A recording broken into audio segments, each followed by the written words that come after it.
All right, ladies and gentlemen, how are you doing today?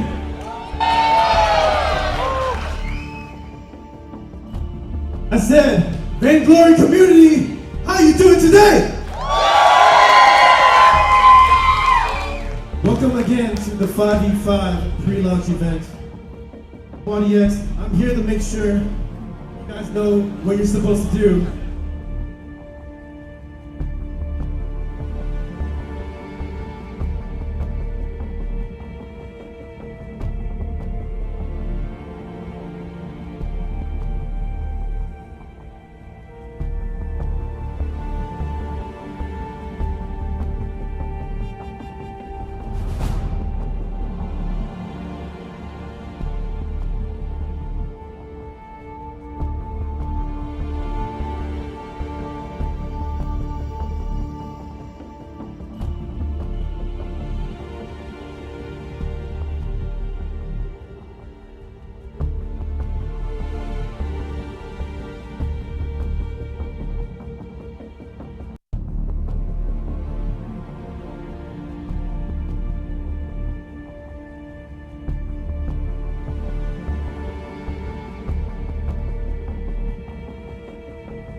Hello, ladies and gentlemen, and welcome to the Vainglory 5v5 pre-launch party here in San Francisco. We've come all the way from the UK. We spent the last week in the lair with the guys that have made this all happen. My name is Munchballs, this is X-Scoundrel alongside me, and we're ready to see the 5v5 action begin. There's already games going on, everybody's already here. They're out in force to see Vainglory on the stage. Yeah, I mean, it has been months and months of work, years of work to get to this point, and now we are on the very cusp of releasing one of the hallmark moments for Vainglory, and it's going to be 5v5, a massive milestone for these guys. The team has put in hours and hours of work for such a long period of time, and now is the time to celebrate because we are so close. And I mean, we've been playing it quite a bit coming up. Obviously, you guys at home that have golden tickets as well, you've been getting involved, and the level up from 3v3 to 5v5 is something that I feel like it's been brewing in Vainglory for a very long time, and we are finally at the point where we're starting to reach that level. We finally get to jump onto Sovereign's Rise. And something that has been real key for me, I came from a League of Legends background. I played League of Legends for 6 years. There was a point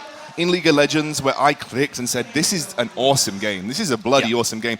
I have felt like that for the last month with Vainglory 5v5. I have felt the same way I did when I first got League of Legends. I feel the same way about Vainglory now that I've kind of experienced and started to understand 5v5 and played it versus real people as well with the golden ticket launch.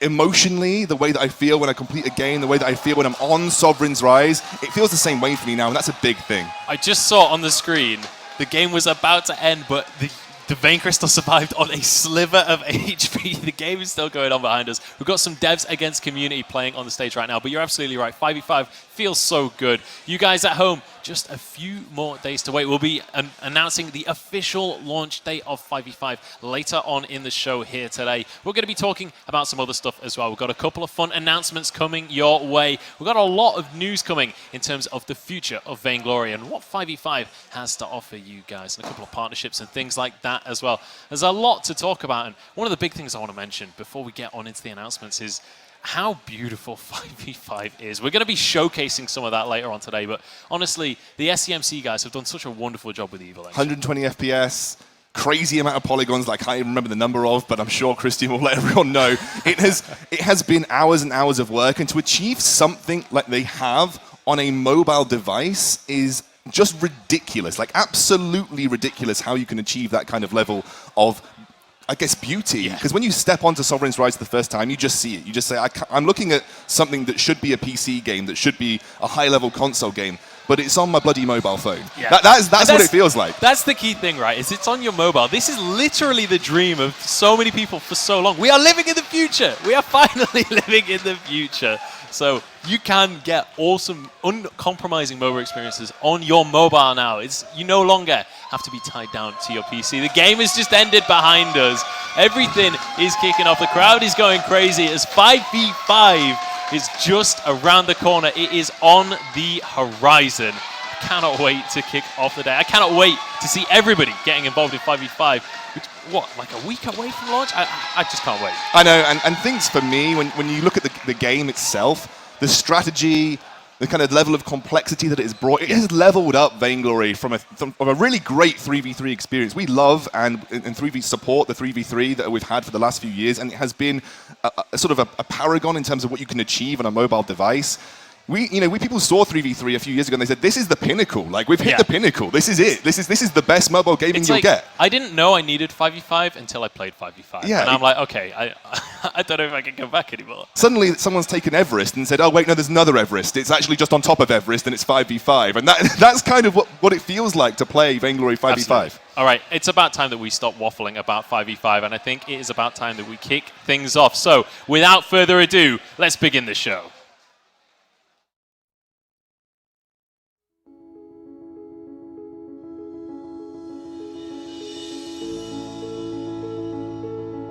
Super Evil is one of those rare working environments in which the people you're working with love and play the product as much as you do. And there are a lot of games in the game industry.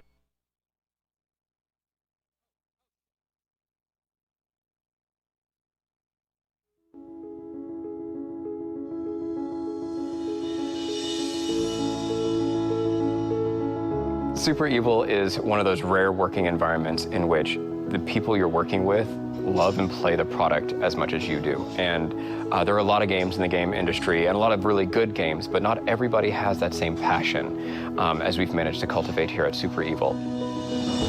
So really being a member of Super Evil Megacorp, for me, that's about pushing boundaries, pushing the envelope, innovating in the mobile space. The thing that gets me up in the morning, the thing I'm excited about, is thinking about how will people play 3 to 5 years from now? Like, how do people get the kind of joy that I've always gotten out of games?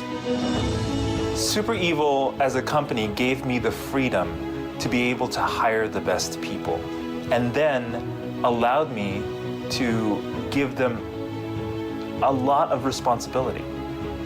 When you treat people like leaders, they will behave like leaders, and they make good choices. We also have a great relationship with adopting people from our community and taking them under our wing and finding them a place in the Super Evil family. And it turns into this cheers bar where you can just have this great experience of coming to work, knowing people that love the product that you love, and building it with them together.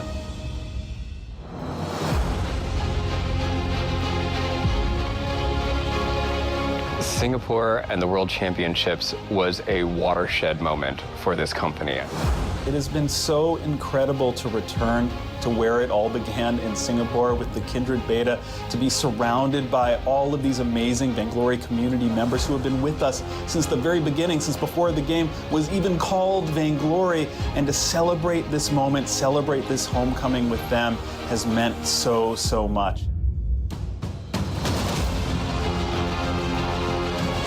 We ended up finally being able to realize the last piece of the puzzle of Vainglory, the last piece that clicks together for the vision of what this product was always meant to be. And to watch them, to watch the reactions on people's faces as they got to see the dragons for the first time, Fog of War for the first time, hear all the details about the optimizations to the engine and see them react, just like it's a reminder that we've always evolved Vainglory together with the community. 5v5 was no different.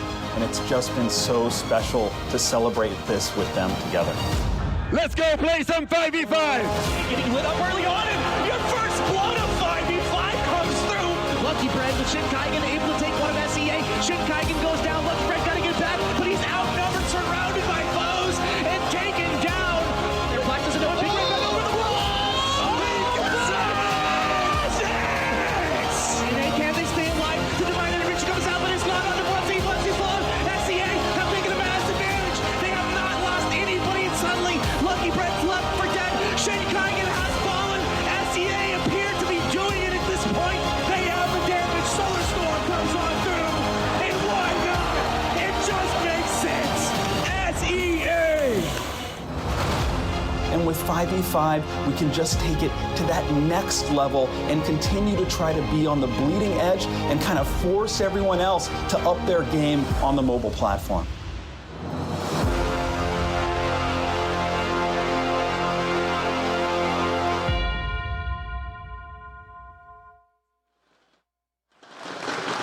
Hello, everyone. Hello, Vainglory community. Hello, everyone here in San Francisco. I am Playoff Beard, and I am so excited to be here with you on the cusp of the biggest moment in Vainglory history. 5v5 is just around the corner, and the reason we chose a venue like this, the reason we chose to do this as a community party, is because this isn't Super Evil's moment. This is all of our moment. We have co-created this game together, and it has been the passion, the feedback, and the thousands of hours of play from the Vainglory community that has pushed us to this moment, that has gotten us to this point with this version of Vainglory 5v5.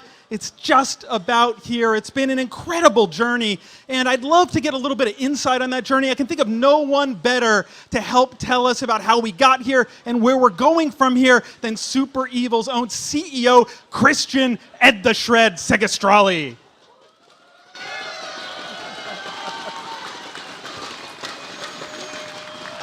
Hello, I love Christian. the shirt. I love the shirt. Good choice. Yes, absolutely. Christian, thank you for being here. And really, when this all started, the beginning of this journey, it was a couple of really smart guys, Tommy and Stefan, working out of Tommy's kitchen. They had a game engine, and it was like, what are we going to do with this thing? Maybe we'll unleash it on mobile. No, it is amazing. Like Tommy and Stefan here, obviously today, and also Bo and Q. Just 4 guys ultimately with a dream to bring to the mobile gaming generation the type of gaming experiences that all of us loved growing up with on PC and on other platforms. And it's just been crazy seeing that journey from that point to a point of unveiling the product on the Apple iPhone 6 reveal stage. And then, fast forward like a couple of years, and now in December, having over 100,000 people tune into our World Championships simultaneously with over 15 million views altogether. Just an insane journey for any game. Yeah, and it was really a big bet, can we do something like this on mobile, bring core gaming to mobile, bring an experience like Vainglory to mobile audiences, believing that they deserved it, that they could handle it. And you mentioned the iPhone 6 keynote. That's really kind of that next big milestone. Have maybe, say, a dozen people working at Super Evil at that point, working out of this weird Oddfellows lodge with these crazy stained glass windows, actual thrones in the room,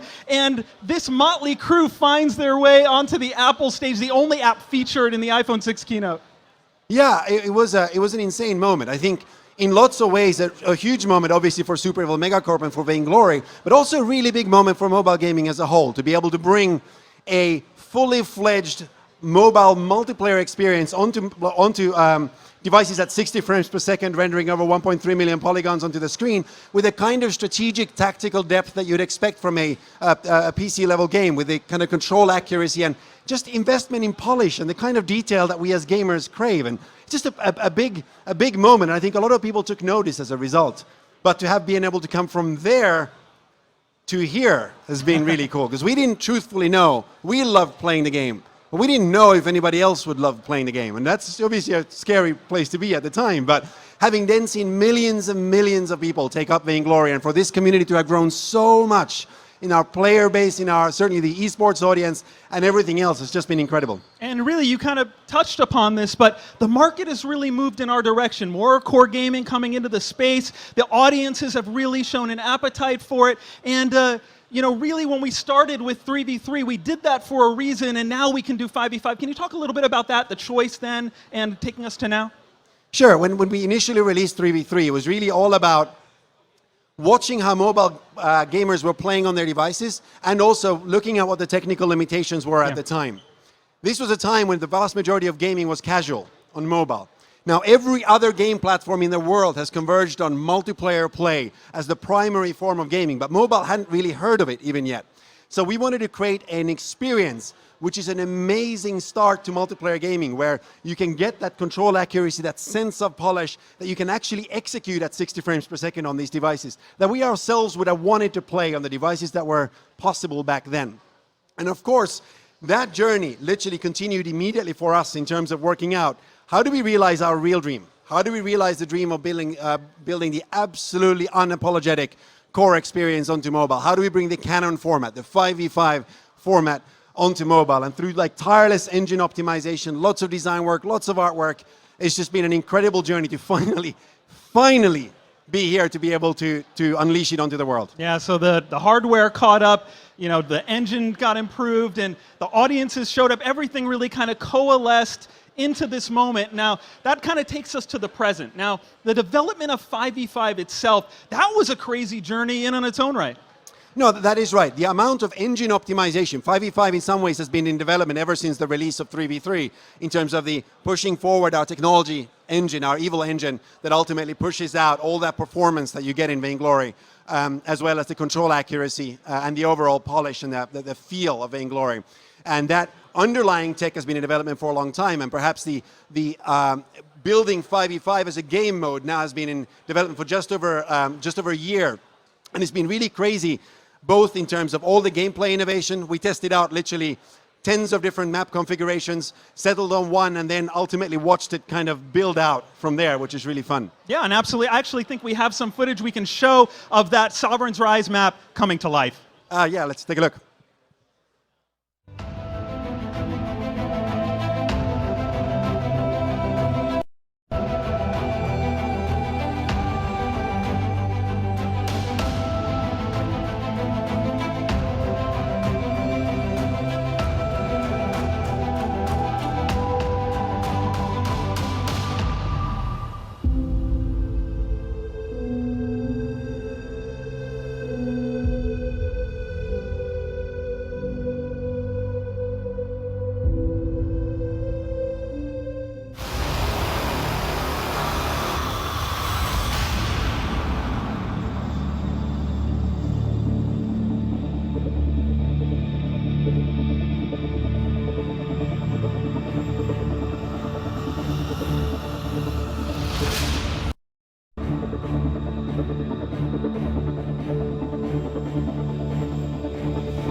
I literally just can't believe that we're done. Not that anything in this world is ever done, and we'll keep on evolving the game, of course, but I just can't believe that we're finally here. Yeah, it's so cool. And really, it's kind of wild to reminisce because we've been playing on those checkerboard maps. We've been playing in all those kind of evolutions of the map, and it's finally come together. No, it's amazing, and like literally the 3 million polygons that you see, all those 200 moving actors running 120 frames per second, it's magical, and the fact that it holds up on such large screens.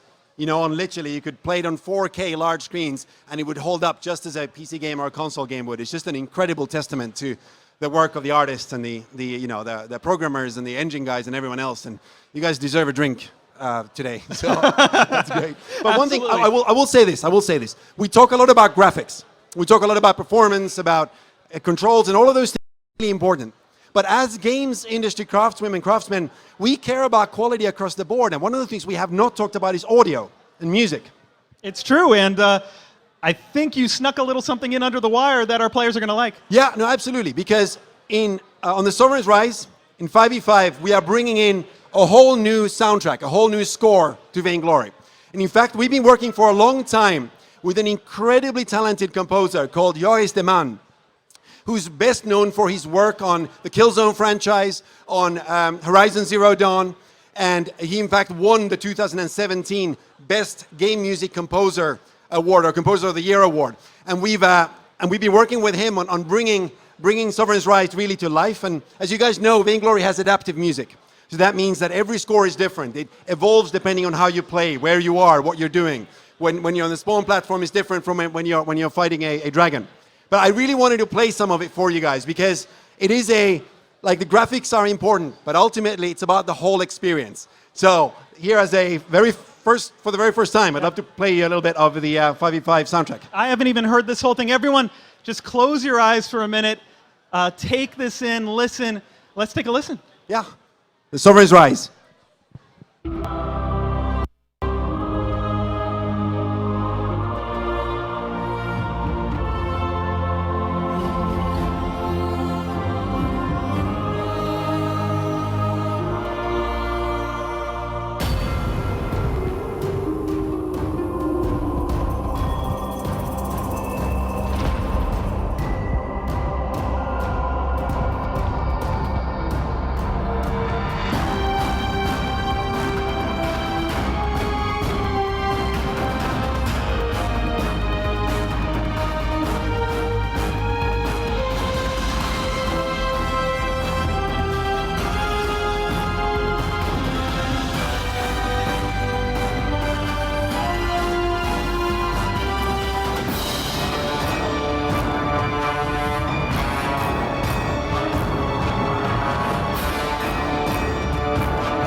All right, very, very cool. And I especially love that really it's never the same twice because it's adaptive to how you play. If you get an early team fight, you're going to get into more interesting, different parts of the music than you would otherwise. Yeah, no, and exactly like our commitment to graphics and our commitment to controls, it really is about the fact that mobile gamers deserve better. Deserve the same kind of polish and attention that we pay to games on other platforms. And we're just excited to be able to debut this next week. Yes. And one more thing. Speaking of next week.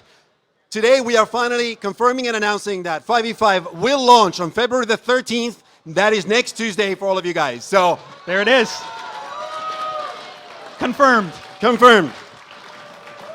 We cannot wait to welcome you guys onto the Sovereign's Rise. It's been super special playing it with the closed beta community and playing it with the Golden Ticket community for the past couple of weeks. But next Tuesday, global launch everywhere. Can't wait. And of course, when that hits, you don't need a golden ticket. You don't need to pay anything. Completely free. Everyone, the general population, everyone will get into Vainglory 5v5. We cannot wait for you to get on the map. So that kind of takes us up to this moment. Now I'd like to talk about the future. And I hear we have, a couple big announcements. You made one with the date, another big announcement, a strategic partnership. Yes, we have two big partnerships we're announcing here today, which both have a really significant global impact on the Vainglory community across the board. The first one is Razer. Where are the Razer folks here in the room? All right, let's give them a big hand. Razer have built an incredible following and an incredible community off the back of creating these uncompromising gaming products for gamers, but predominantly on PC, for PC gamers so far. Them unveiling the Razer phone was a big step to showing mobile gamers that you should care about performance too. And we've been excited already to work with Razer as the key sponsor for our World Championships. But what we're announcing today is a global, deep partnership between the two companies that will span all the way from developing, all the way from the product itself, making the play experience better for Vainglory, all the way to working together on hardware optimizations, marketing collaborations, as well as deeper esports collaboration moving forward. We couldn't be more excited to be working with someone that with such commitment to the gamer experience that really share our values. So super excited about Razer. And to talk a little bit more about that, I believe we have with us Tom Moss, Senior Vice President of Mobile for Razer. Tom Moss, you come to the stage. Hello. There you go, sir. Thank you. Thank you. Welcome, Tom. Thank you. So happy to be here. So excited. Congratulations on this huge step forward in serious mobile gaming. Yeah, so excited. Yeah, and I just wanted to ask you, you've made a choice in terms of what to focus on with your hardware and peripherals, as well as kind of a choice in Vainglory. Just take me inside your thought process with that. Yeah, sure. Unlike a lot of companies making hardware these days for gamers, this is what we've always been. This is our core. This is our founding, right? Our founders met at a QuakeCon convention back in the day when that was literally the first and only esport, right? And we've been making products for esports athletes, for people who are really serious about gaming since the very beginning. Our motto, for gamers, by gamers, is absolutely true. We're all gamers at the company. We make products that we ourselves want to use. It's actually the best job in the world, other than making games you yourself want to play, right? I was going to say, I can identify with that feeling, right? and I'm excited. I believe you have a video that showcases Vainglory on the Razer phone. Yes. Roll tape. Let's take a look at it now. He gave you the cue. You don't need a better cue for me. That was a great cue. Let's take a look at the video.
Christian, it's an amazing device and really kind of the perfect time for this marriage.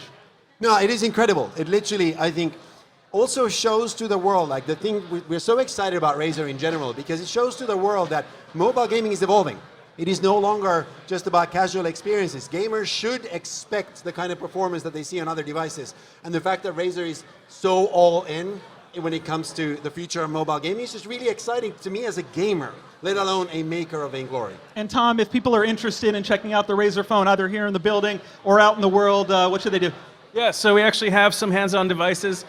I got to tell you, the new 5V5 looks beautiful. It sounds great with those front-firing speakers. You're going to have a great experience. We're also going to host a 5V5 tournament this Saturday at our San Francisco store here in the Westfield Mall.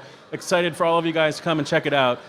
As Christian said, this is a real big step towards more serious mobile gaming, and that's something that we're very, very bullish on, and something you're going to be seeing us investing a lot in going forward. We want to make sure that as gamers move towards mobile, they have the best hardware to couple with the best software to take that real kind of core experience, the serious gaming experience, to this new platform. All right, fantastic. It's going to be an exciting year. Can't wait for all the things we're going to do together. All right, with that, please put your hands together for Tom Moss from Razer, everybody. Tom, thank you very much.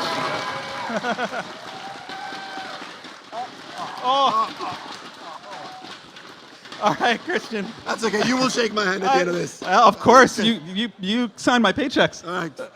Good point. All right. So, All right, so we talked about our journey here. We talked about the journey of 5v5 itself.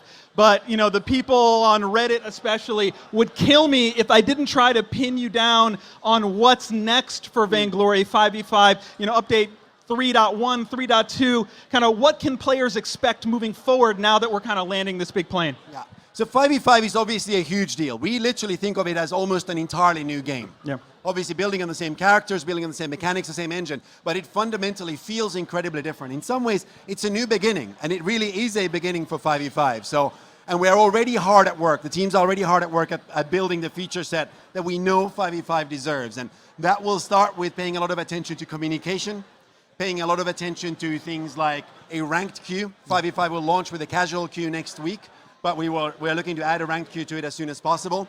And we've also really heard the player base when it comes to things like progression.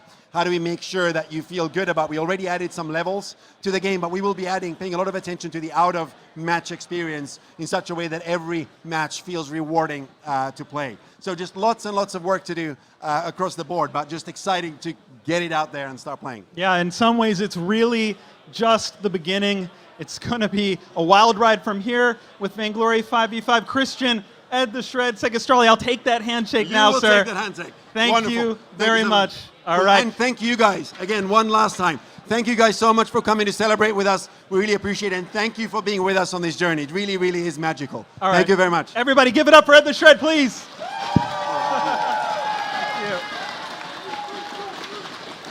All right, we still have another big announcement to come. We've talked about Vainglory, we've talked about Vainglory 5v5. We haven't talked yet about Vainglory Esports. And if you didn't see the World Championship that we just held in Singapore, the biggest event that we've ever done, more than 100,000 concurrent viewers, and that's not even including the crazy numbers out of China. I don't even know what to make of those, but we saw incredible parity, all regions of Vainglory making it to the quarterfinals. It was a huge step forward. But we're going to take an even bigger one now because Vainglory Esports officially will transition from 3v3 to 5v5 as the GM of esports here. I could not be more excited to get this going, and I could not think of anyone better to talk us through this evolution, how we're planning on doing this, what we're planning on doing, than now Super Evil's own. Many of you know him as a pro player, know him as a Gangstar's co-owner, but now he works for Super Evil, leading the charge for Vainglory Esports. Please welcome to the stage Ben Fuji Watley.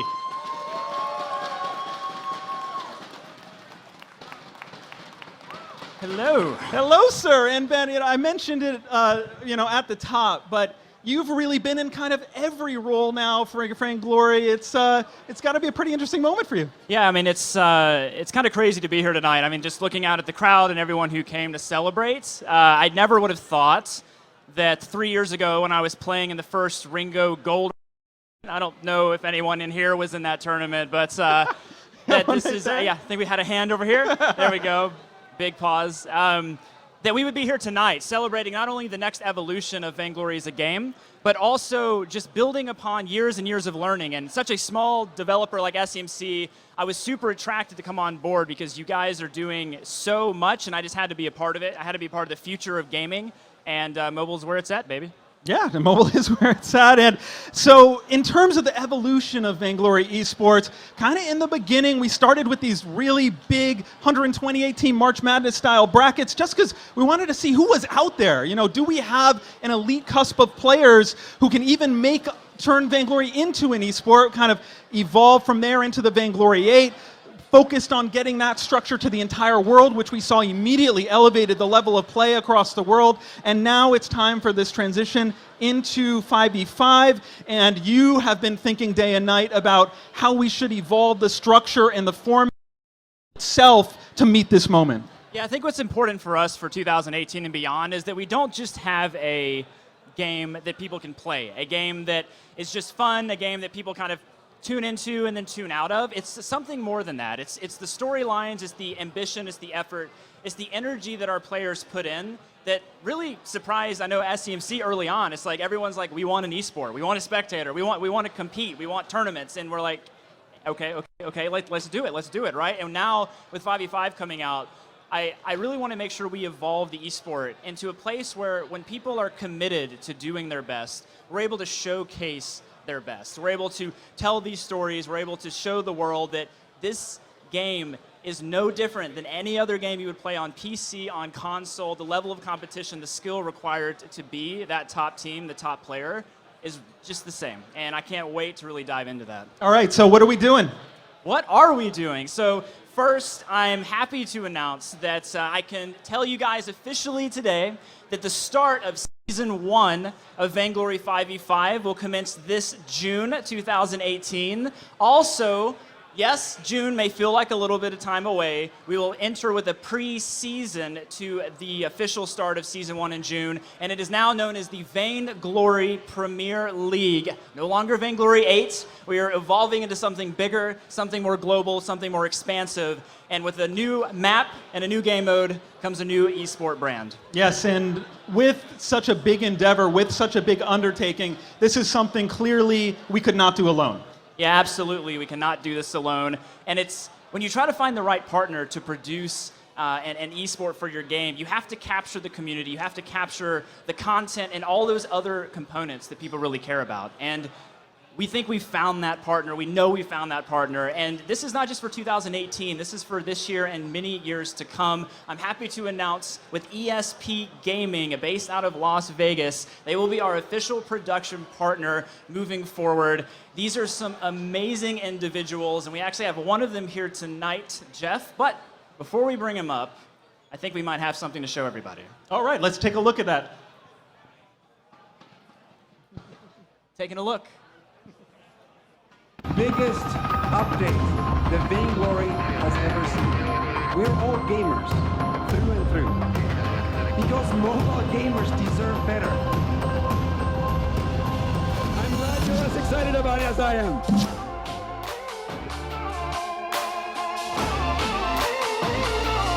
All right, people, let's go play some 5v5.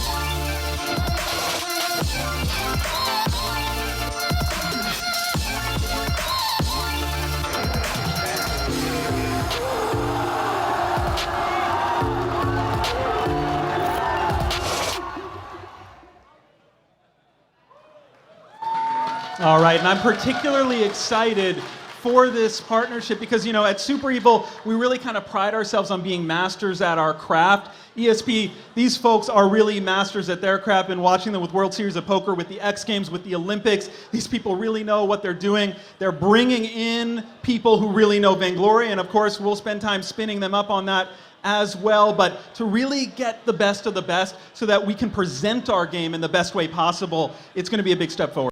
It's going to be a huge step forward, and I cannot wait to marry the whole idea of this historical excellence, producing all of these major events, to Vainglory. And ESP, they want to be on the cutting edge, and they knew we were the right mobile game partner to do this with.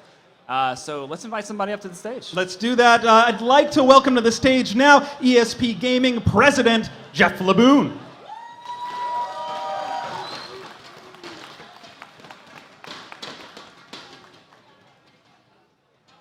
Jeff, thank you so much for being here. It's an exciting moment. I'm really excited for this partnership. Could you just talk for a minute about why, you know, Vainglory interested you and what you see as the opportunity? Absolutely. So for us at ESP, we base all of our projects on premium, the best, right? Especially with esports, poker, gaming, all of that. We have 20 years of experience on broadcast television, ESPN, CBS Sports, NBC Sports. We produced over 300 hours of live sports last year. Vainglory for us is so important because we believe in mobile esports. We believe, just like you guys, it's the next frontier. And Vainglory, without a doubt, is the best mobile esport out there today. It arguably could be the best mobile game ever created, right? And so for us, it was a no-brainer for us to bring on Vainglory as our anchor partner for 2018 and the years beyond. And Ben, I know when you were kind of, looking at the landscape for who we could partner with for this big endeavor, you were kind of saying a similar thing to me about this is a no-brainer from your perspective. Yeah, I mean, I think the key thing that Jeff said was belief, right? Like, this is not something that you enter into as a business partnership. This is a actual, relationship, right? Like, we're in this together. We're going to help not only create a great esport together, but also the intention is to grow the game together globally. Let everyone recognize that this isn't just an esport, this isn't just a game, this can be a lifestyle, this can be something people love. And I think just the room and the crowd here tonight, this community, is proof of that. Yes, and the community also, they're so hungry for more people to learn about the game all the time, right? To grow that community, ESP going to be a big part of doing that, Jeff. Absolutely. And so for us, one of our kind of tent pole and things we're really excited about is we're bringing the home of the Vainglory Premier League to Las Vegas. We're actually rolling out, and our first partner is Vainglory and SEMC, a premium studio in the heart of the Las Vegas Strip, where all of the weekly matches will be held out for the Premier League, which is very, very exciting. And for us, really the commitment we're making to Vainglory in that respect is really, this is our anchor partner for 2018. We will have the most premium studio on the West Coast, and Vainglory will be there, a place where the community can gather, a place where everybody can feel good about the matches, and a place that really will do justice for the game and the series. Yeah, it's an incredible venue in Las Vegas. Cannot wait, to start doing those broadcasts there. It's going to be a big year. Ben, any kind of final thoughts on esports until we kind of gotta wait for that April preseason to kick off? Yeah, I mean, the April preseason will come quickly, I know, but there will be a lot of information going out publicly over the course of the next few weeks. So if you guys are interested about what is the season going to look like, what's the format, how many teams, all of this information will be right at your fingertips shortly. I'm just excited to get into it. This is a partnership in the making now for probably at least half a year, so finally getting all the details together and being able to be up here and announce it is just a big win for all of us. All right, fantastic. It's going to be the best year ever for Vainglory Esports, moving to 5v5. Before, maybe, a lot of the play, it was about mechanical skill. Now it becomes equally about strategy, about split pushing, about rotations, about ganking different lanes. It's going to be so much fun. We have the right partner to do it. It's going to be great. Everyone, give a round of applause. Jeff LeBoon from ESP. Thank you. Thank you. Thanks for being here. Fantastic. All right. Fuji, before I let you go, I gotta ask you to put your player hat on for 1 second. You go all the way back. I remember the very first dev stream where we ever did a competitive match. You were on Nemesis playing against Invincible Armada. True. Just from a player perspective, representing everyone here, everyone watching at home, what is it like to see Vainglory transition to 5v5? It's amazing, not just the fact that we're adding 2 players on each side of a map, right? I mean, it's a gorgeous map, the engine, the way the game runs. I would never have thought when I was a teenager playing the original Dota custom map on Warcraft 3, Reign of Chaos, that just a few years later, I would have a MOBA experience in my pocket. And not just one that's kind of finicky and sort of quick to play, but like a in-depth, a strategic experience that kind of satiates my competitive hunger. So from player to now being in the position to kind of help drive the vision for Vainglory Esports, I'm very humbled and just thank everyone for your support, and I can't wait to get it rolling. Yeah, and thank you for your support. Everyone, give a round of applause for Ben. He's been killing it. Thank you. You don't have to go anywhere, but thank you. Oh, he's going to leave. All right. Thank you very much, Fuji. All right. So those conclude our announcements, but do not go anywhere. We have matches. We've taken the World Champions tribe. We've kind of divvied them up among teams with community members, with content creators. We're going to get into a lot of 5v5 action with your favorites, with Humanist and Excoundrel casting these games. The fun, in many ways, is just about to begin on this stream, so don't go anywhere.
All right, bravo. What a set of announcements. There is so much to be excited for 2018 for Vainglory. I want to echo one of the last things Ben said there on the stage as well, because Humanist, I know this is a topic close to your heart.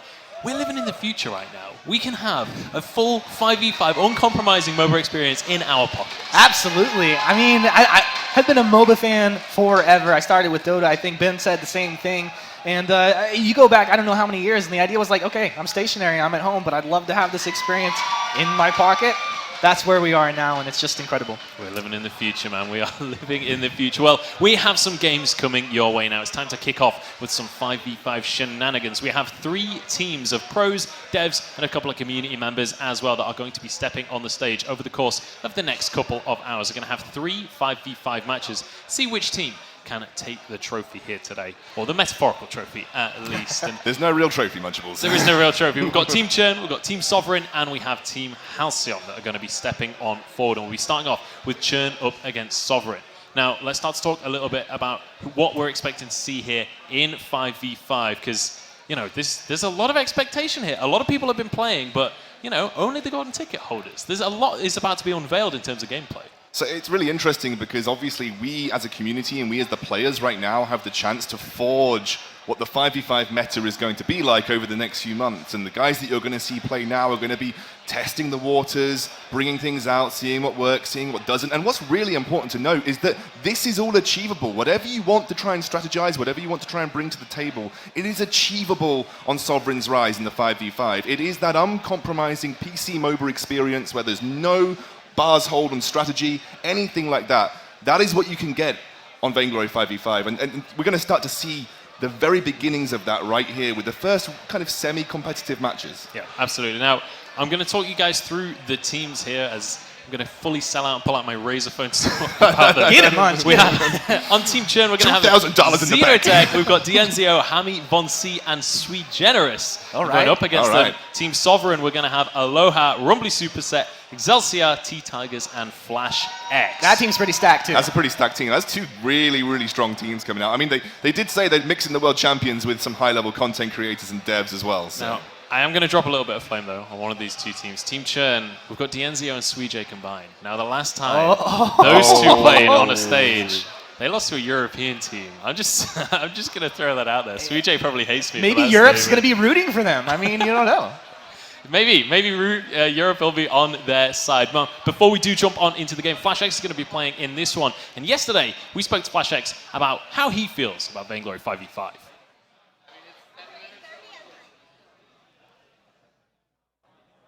I'm most excited for the increased strategy coming to Vainglory 5 versus 5. 3v3 was always very mechanically skill-based. On the Sovereign's Rise, it is all about strategy and all about outthinking your opponent. Whether it's split pushing down opposite lanes across the map, the new objective control with the 2 new dragons, or really just figuring out how to out-rotate your opponent is going to make or break the difference in finding victory on the Sovereign's Rise. That's definitely one of the things I'm most excited to see here. Split pushing strategy. What are we going to see out of these pros? Well, split pushing, if anybody that knows me, is my favorite strategy to pull out in a 5v5. Pretty much all I did in League of Legends to get the diamond was split push, and I think I'm pretty excited mostly to start doing that in Vainglory. Watch out, Vainglorious Gold. I might just split push my way all the way there. But I think that's kind of the fun. Like, I've been having a bit of fun with Vainglory 5v5 and the current access that we've got. I play Duel with Tornado Trigger Triple Turrets Monocle, and I just take turrets in like 3 seconds. Oh my goodness. I know, it's filthy, but that's the kind of diversity. I'm just playing the Saw with some teleport boots myself. Just wait for the team to fight on the other side of the map. I have to say, Saw so far, in my experience, has been pretty disgusting in 5v5. Would expect to see a lot of him. Also, Vox. Vox has been exceptionally good, especially in the mid lane, because you can shove so quickly in the early game. CP Vox is just good on this update, right? He probably needs a bit. I mean, I think I don't want to get too much into it, but I like the fact that CP Vox is back, but he is very strong. And Saw got buffed. I don't know why, Nivmet. I'm looking at you. Saw's also very strong on this update too. I think what's just so beautiful about 5v5 is you can take heroes that were classically pretty rubbish on 3v3 in most situations, or had a really specific role, and suddenly the way that they can play on the 5v5 map has been expanded. Suddenly you can play Rhyme in lane and do well, you know, like against pretty much anybody. So it's just in a really good position where you can take the favorite hero that you like to play play and make it work somewhere on the map. Yeah, I mean, this is something I was talking about way back in the last Vainglory 8 regular season. We were talking about the fact that 5v5 evolves a lot of the heroes. Things like, for example, Flicker and Fortress that have ultimates that rely on how many players are in the game, instantly 40% better. And Flicker now has True Sight as well, so that vision game changes completely. It's incredibly powerful, so Flicker is like almost a different hero now in 5 versus 5. For me, it's like Fortress really stands out because you mark a target, suddenly now you have 5 players all converging, bonus move speed, whereas you only had a couple before. Now, it's a really big deal, it's incredibly exciting. And we talked about, I mean, Flash talking about strategy. Scoundrel, you've touched on it as well. Strategy is a huge thing, but they're going to set the meta, and then we will have more pros break that meta and set it again. So it's really exciting. Yeah, absolutely. I mean, one of the things I'm most excited for is not even what's going to be coming up on launch day. It's in a couple of weeks after that. Once the meta starts to settle down, once we start to see the teams really develop these strategies, because I can guarantee your first couple of 5v5 games are going to be pretty messy because everyone's going to be trying to figure out what to do. But a few weeks on from that, we'll see the meta develop and we'll see what the pros are going to be playing, what people in high elo are going to be playing. There's so much still to discover. I've been playing it for weeks at this stage, and I still feel like there is just so much to learn. There is, like you said, the meta has not been forged yet. We are in a position where we will be the ones taking that hammer and chisel and shaping the Sovereign's Rise to the way that we want it. You know, for me as a captain main, like I think I played a lot of 3v3, I ground 3v3 like crazy. Captain felt a little bit one-dimensional in some way, shape or form. In 5v5, I've had the most fun playing the roam or captain role that I have in such a long time, but it looks like we're actually heading on already. Absolutely, I'm going to pass it over to you two wonderful gentlemen, and we're going to kick off game 1 between Churn and Sovereign. All right, thank you very much, Munchables, and there you have it. We have Team Churn versus Team Sovereign. And early on, it looks like Sovereign already making some pretty aggressive moves. A 4-man rotation down, get some scout cams. Now, talk about this early game for us, Scoundrel. A lot of vision going down here. Just you can see that it's really, really important to note that the scout cams give you so much control about sort of where you want to spend your early game. Invades are hard to make happen because everybody has got access to vision now, no longer with the we need vision ping go straight to the captain. Everybody has their own role to play in terms of vision control. Flash actually doing a bit of a good job there because you can take out other scout cams with your own. He's managed to clear some vision away from the enemy jungle. But it looks like there's a bit of an invade from Xenotech as well. Yeah, Xenotech having some fun. Well, maybe short-lived fun as he's going to get stunned up there. Zelsier's on target, and Xenotech, there's no way you can get out of here. This is definitely going to be a first blood. And there you have it, first blood to Team Sovereign, and feels bad for Xeno. A little bit too overextended from Xeno, but to be honest, that's kind of what we need to see. We need to see people figuring out how far they can go in these invades. Can you stop someone doing their buff camp right at the beginning? Not like that. Not like that, no, but that's good to test the waters, right? Von Z testing the waters as well. He's going to jump in. Tiggs looks like he's on a bit of an island here in the river as Zeo has him locked down. But look at the move speed out of this Koshka, allowing Tiggs to get in and out of harm's way. Yeah, that was a Von Z Koshka versus Tiger Koshka. That was like a Koshka versus Koshka right there. Koshkaception. T-Tiger's managed to get a couple camps, got level 2, which gave him the slight advantage, forced Zeo to rotate out of lane. And I was talking to Zeo, and he was saying, I've actually migrated from being a mid lane main to what is this bottom side of the map lane, because I like playing these weapon power carries. I feel that I'm closest to the weapon power buff on this side. So this is why Zeo's down here in this bottom side of the lane playing the Vox, because he can go into the enemy jungle, steal away a couple of Treants. He can actually get his own weapon power buff to help him split push or win out in these duels. But it looks like Von Z's making a gank happen as Sweet Generous and Flash babysitting that mid lane. Potentially. Xeno in that drifting dark, trying to get some of that splash damage out. He will go ahead and clear through the wave there. Maybe potentially giving himself and his teammates a chance to reset. This is something that's really interesting that I wanted to sort of talk about. The kind of accepted meta is that captains sit in the mid lane for the most part to babysit what can be a vulnerable hero, and then they rotate to the side like Zelsia comes in here looking for an opportunity. Oh, a lot of damage coming out to Flash. A 3-man holy no, that is Sweet J. Who is this guy? He turned around. Sweet J getting a lot of damage, but Von Z's here, has the move speed. Rumbly's down now, tied up 1-1. 3 minutes into this, looks like Flash wants to go ahead and teleport home. Tiggs has made the rotation to help hold the lane, but a nice play for Team Churn. Sweet J showing that you don't need to come out of retirement. You can still be retired and pull off the plays. He's doing quite well there. I think it's important to note we talk about the captains in the mid lane. Like, this is what makes captain fun in sort of 5v5 mode. You have the ability to roam from mid lane using that river movement speed buff to get towards the top and bot lanes, and that allows you to act as a second jungler in some cases. Yeah, you're going to babysit a sort of squishy carry in the mid lane a lot of the time, but you can make these plays on invades, you can make these plays going to gank top and bot lane just by using that river speed movement buff. Look at Suijay, he's doing it right now, heading up towards the top lane.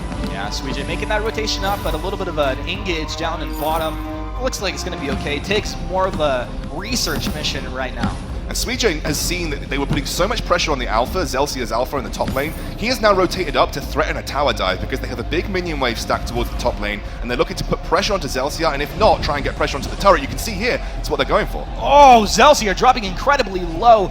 Maybe potentially trying to bait Hammy in there. Suijay as well. Everybody low up in this top lane. Suijay is going to be looking for the jump in. Is he going to get in range now? He doesn't want to pull the turret aggro. Doesn't do so just yet. Playing like he still is on that professional level. Zeno finds himself in a drifting dark, holding this lane down. But what Suijay did there, it sort of capitalizes on the real importance of strategy in 5v5. That was Suijay making a rotation because they had built up a couple of minion waves in the top lane. They had already taken out Alpha's passive, meaning they had the potential to pressure a turret. He made a rotation from mid lane using that river speed buff to capitalize on that big minion wave that they'd stacked up to then try and get pressure onto that first turret in the top lane. Objective focus rotations coming out. Objective gaming coming out here. T-Tigers rotating through mid from bottom up into his own jungle at this point. And he's doing a great job of using the scout cam knowledge to his advantage. You see they had that vision down, knew that, of course, Xenotech and Suijay didn't see him coming now. Fonzie going right back the other way. Flash X going to get out of the stun, going to go ahead and avoid that. But Suijay just pulling up for these Holy Novas every time they get dove on. Looks like that's actually going to continue on. Xenotech is the main target. He'll throw it a Drifting Dark forward. Vonzi's here. He jumps in. Rumblies to the target, though. Vonzi in and out, abusing the movement speed of this Kosh, but has Suijay overstepped himself. It looked like maybe he is. He's marked target, but he has the healing to keep himself in fighting shape. Vonzi walks forward. Didn't know they had vision. Vonzi's down. Vonzi will be punished. A two-man Holy Nova. Suijay doesn't have his healing flask. He's most likely going to go down. Oh, that's going to be a double kill in the mid lane, but down in the bottom, a fight happening as well. Zeo trading. Aloha wants his one more basic attack. He should be able to take him down. Let's take, steals it. No, Aloha will be able to get that one. We now have Sovereign up 5-2 against Churn as we approach the 6-minute mark of this game. And again, this is sort of illustrating how important vision is in this game. It's something that a lot of players are going to have to start to get more and more used to. You have to expect that in areas around the lane, in those brushes, there is going to be full vision control with those scout cams. You have to be aware that you can't sit in a brush and wait for a ganking opportunity if you're in that full light, and Vonzi found out right there, right then. But also we're seeing some of the excellence that can still be acquired in a 1v1 matchup. You saw right there Aloha, who was actually kind of behind as T-Tigers goes in. T-Tigers just turns around and ults Vonzi, who was level 5, a 6 versus 5, but the stun comes through from a Suijay. Dun-dun-dun-dun, shows up to save his ally, making the plays.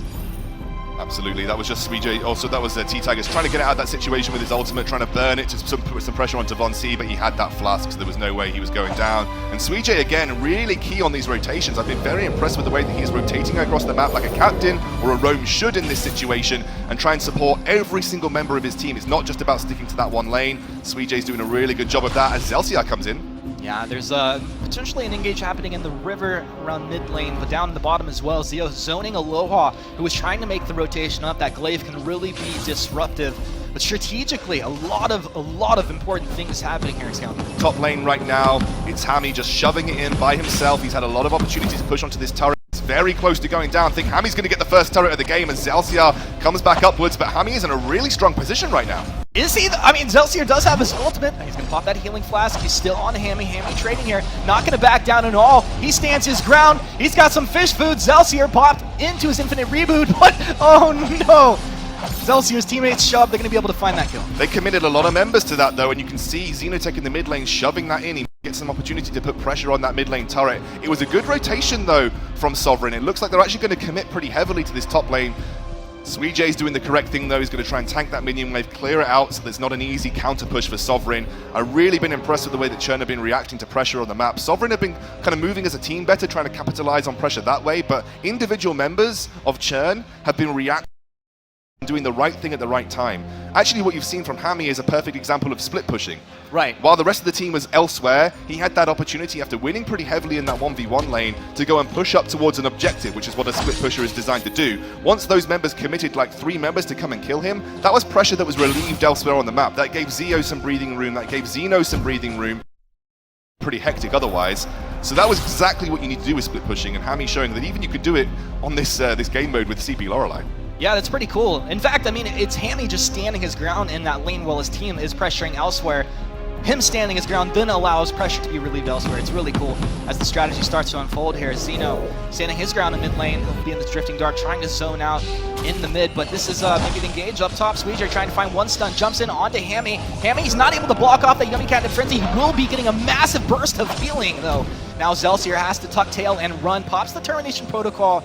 Should be able to get himself into a better position here. 3 members of Sovereign on the top side, though, is given the opportunity for the bot side of the map to essentially turn into a 2 versus 1. I believe that is Zio down there, as you're going to see Xenotech roam up right now. Oh my goodness, Sweej just nailing these stuns here as they find another kill. Team Churn really starting to turn things around. Wow, Sweej's been impressive so far. This guy needs to find a team again as T-Tigers comes in onto Hammy. There's the fountain.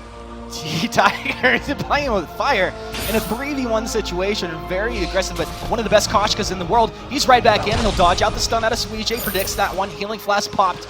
Now he's just dancing around Hammy. The stun will be missing there, but Zeno's made the rotation up from mid. He's able to take Tiggs down, and using the movement speed buff that you get from that river, another big rotation coming in from mid to top. Exactly, that's all about that roaming from the mid lane. Both the captain and the laner can do the same thing. These side lanes have been full of action, especially on that top side of the map. Kind of seen not much happen between Aloha and Zio. We saw that 1v1 earlier, showing that it is still important to have 1v1 prowess in the lanes. They've kind of been an island down here, though. Zio and Aloha have been kind of left to their own devices, with Zio storming ahead in terms of pressure right now. As you can see, Sweet Generous now making his roam down to the bot lane to try and put pressure onto Aloha, but he should be able to just afterburn away. Yeah, a nice preemptive afterburn will keep Aloha out of trouble. I'm looking at the CS here, and it looks like Hammy. We'll hold that thought right here. Von C putting Zelsier down into the Infinite Reboot and finding the kill right there. Von C having a pretty incredible game. I think everybody, like I said, from Churn have been playing the map so well. Look at this, though. Sovereign have reacted to what is essentially a tower dive coming down here from Churn. Zio trying to kite backwards. Yeah, doing pretty well thus far. He did use the ultimate. I don't know, but yeah, he's got the damage. They're able to find the kill now. Attack of the Pack is out. Flash X onto Zio. They'll find the kill with the burst damage. Yummy Catnip Frenzy comes in. Sweej getting lit up. Can't get himself out. Doesn't have a Holy Nova. He'll pop that reflex. Not enough as he goes down. Team Sovereign really pulling the trigger on that one. But what Sovereign need to do is convert this into something like an objective. They need to convert it into something like a turret. They're going to try and do that with Flash and T-Tigers now. It's up to Von Z to try to defend this, but I don't think he's going to have the manpower to do so. They might just end up ignoring him. Yeah, Von C trying to get the damage down, and this is the turret focused by Sovereign, so that was a really smart call, I think, by the team. You also called it out as well. But my question is, when will we see teams start to go for Ghostwing? I mean, it feels like you want to take the turret, but when does the team go for this other objective? It's such a big objective to commit to without having a serious map advantage, like the rest of the enemy team being shown on the top side of the map with some sort of vision control or showing themselves in lane. So it's something that you've got to really weigh up in terms of strategy, and that's one of the real important parts of 5v5, that there is so many things to think about now, so many things to say, okay, well, I've got to think about when we can go for objectives, when we can look to push a turret, and all of that comes to sort of understanding with vision control and map pressure when you have the opportunities to take that. Yeah, you can see as Von C and Sweej were moving up from bottom towards mid, our spec cam was toggling off that vision, showing you exactly what Team Churn could see.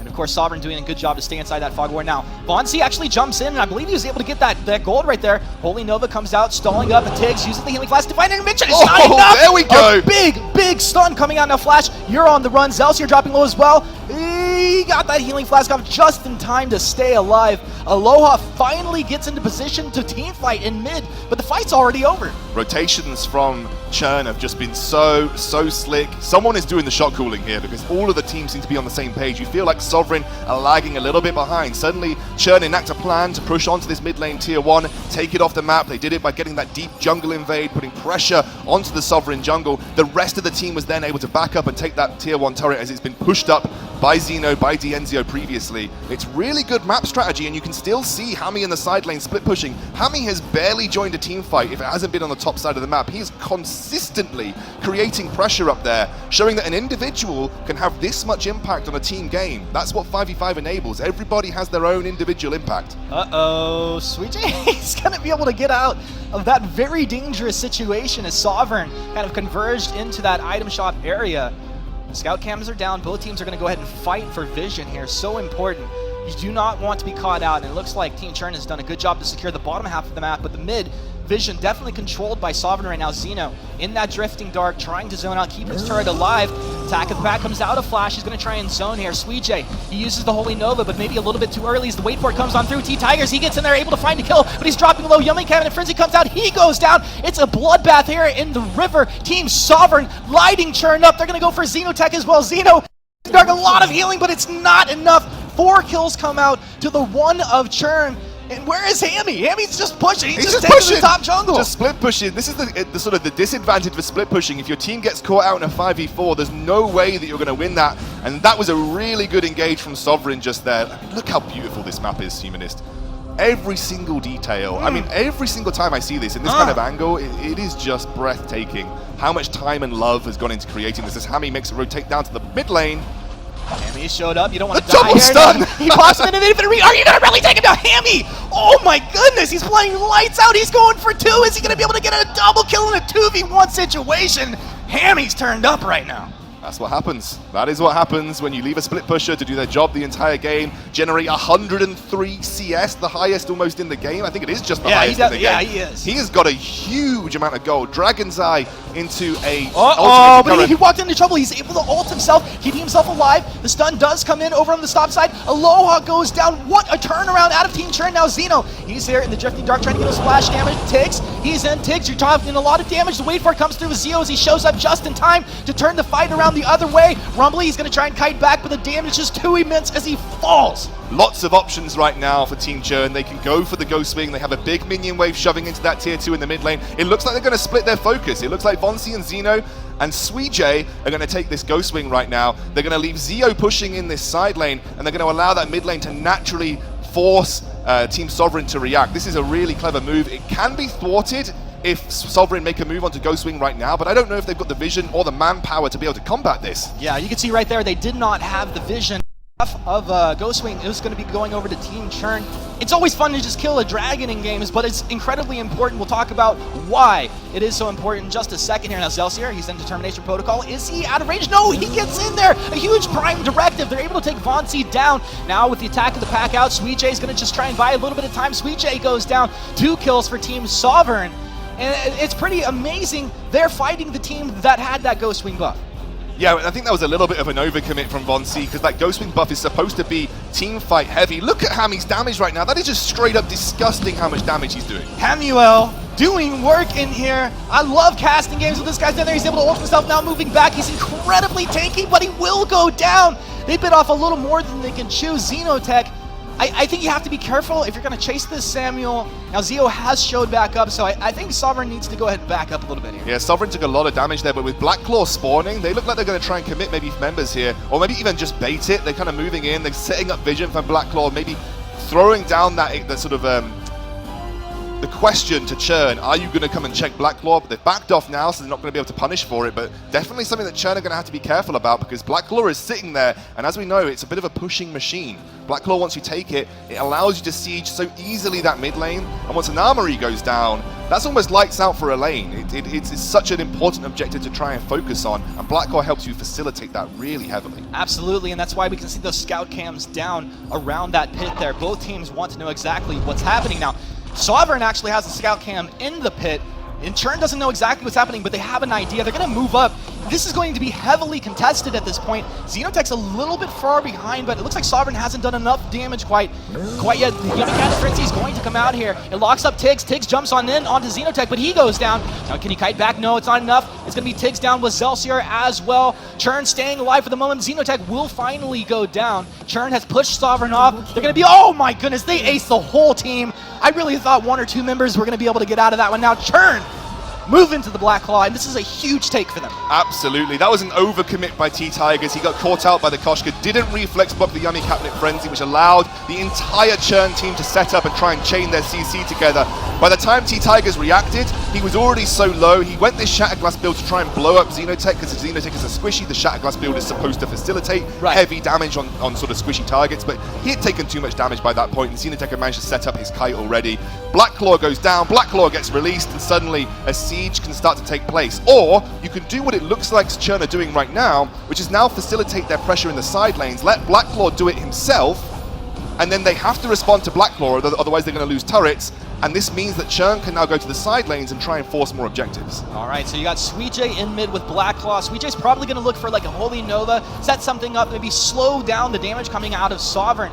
Actually, Churn appeared to be really converging right in here. Zeo showed up as well. Suijay is the bait. That's actually a stun coming out on the top side. Vonsi is dropping low. He's been split apart. They really didn't coordinate that as effectively as they could have. Now Suijay is on the run. Xeno Tricky Dark will throw out this Malice and Verdict, does zone out Sovereign. They're going to think twice about that. So maybe not as effective as a push as Churn were really hoping for. I think they kind of split the ideas in their head, right? They looked like they were going to the side lanes initially. Then it looked like Zeo and I believe it was Xeno was essentially trying to duo Ghostwing, because Ghostwing was up. They were using Blacklaw as a distraction to go for the other objective.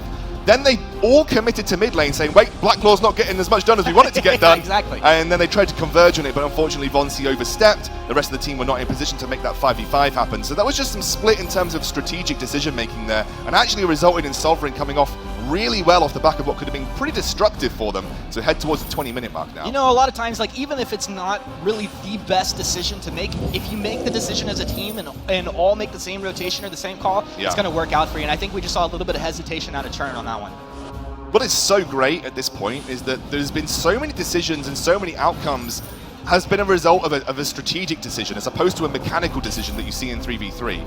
A lot of this has been strategic, focused decisions, either being rewarding or non-rewarding as a teamfight breaks out. Oh, this is going to be pretty rewarding right here. Zelsier popped into the infinite reboot and deleted off. No, there you go. He reboots and then is deleted. 2 kills come out for Churn. This is just a bloodbath. Sovereign getting deleted. That is going to be the ace.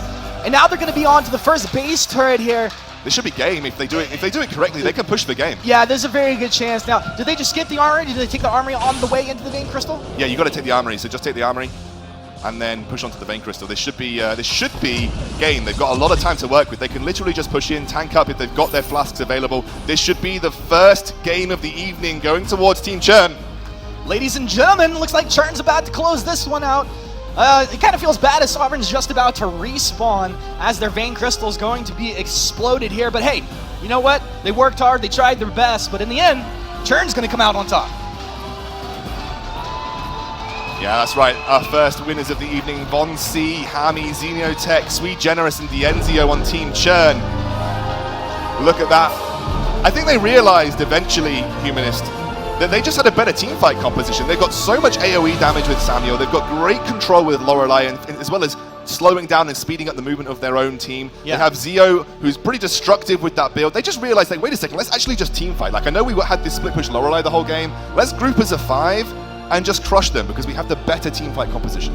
Yeah, it was really, really cool. I think Suijay on this Grace did an incredible job just zoning out. It's like Sovereign had to dive in to get damage, but every single time Suijay was there with those Holy Novas and really just lighting them up. But what an incredible game. We had also our amazing host sitting over here watching this game with us, just right next to us up here on our stools. But Munch, what did you think, man?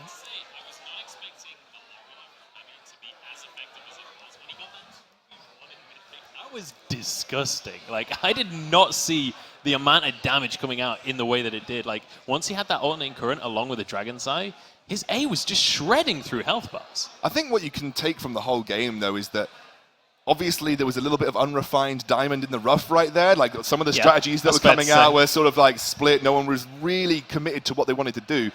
But you can see how much strategy takes place in 5v5. Like, a lot of the decisions, and like I said, a lot of the outcomes that came through from that game were because of strategic decisions that the teams made. Either they were bad or they were good, but it was mainly the way that they reacted to the map and reacted to pressure on the map that got them major advantages. Very few times did you see that it was pure mechanical prowess that kind of got ahead. Yes, there was some 1v1 jungle duels that gave you a little bit of an advantage, but there wasn't like in 3v3 where if you just lose a team fight, you lose the game.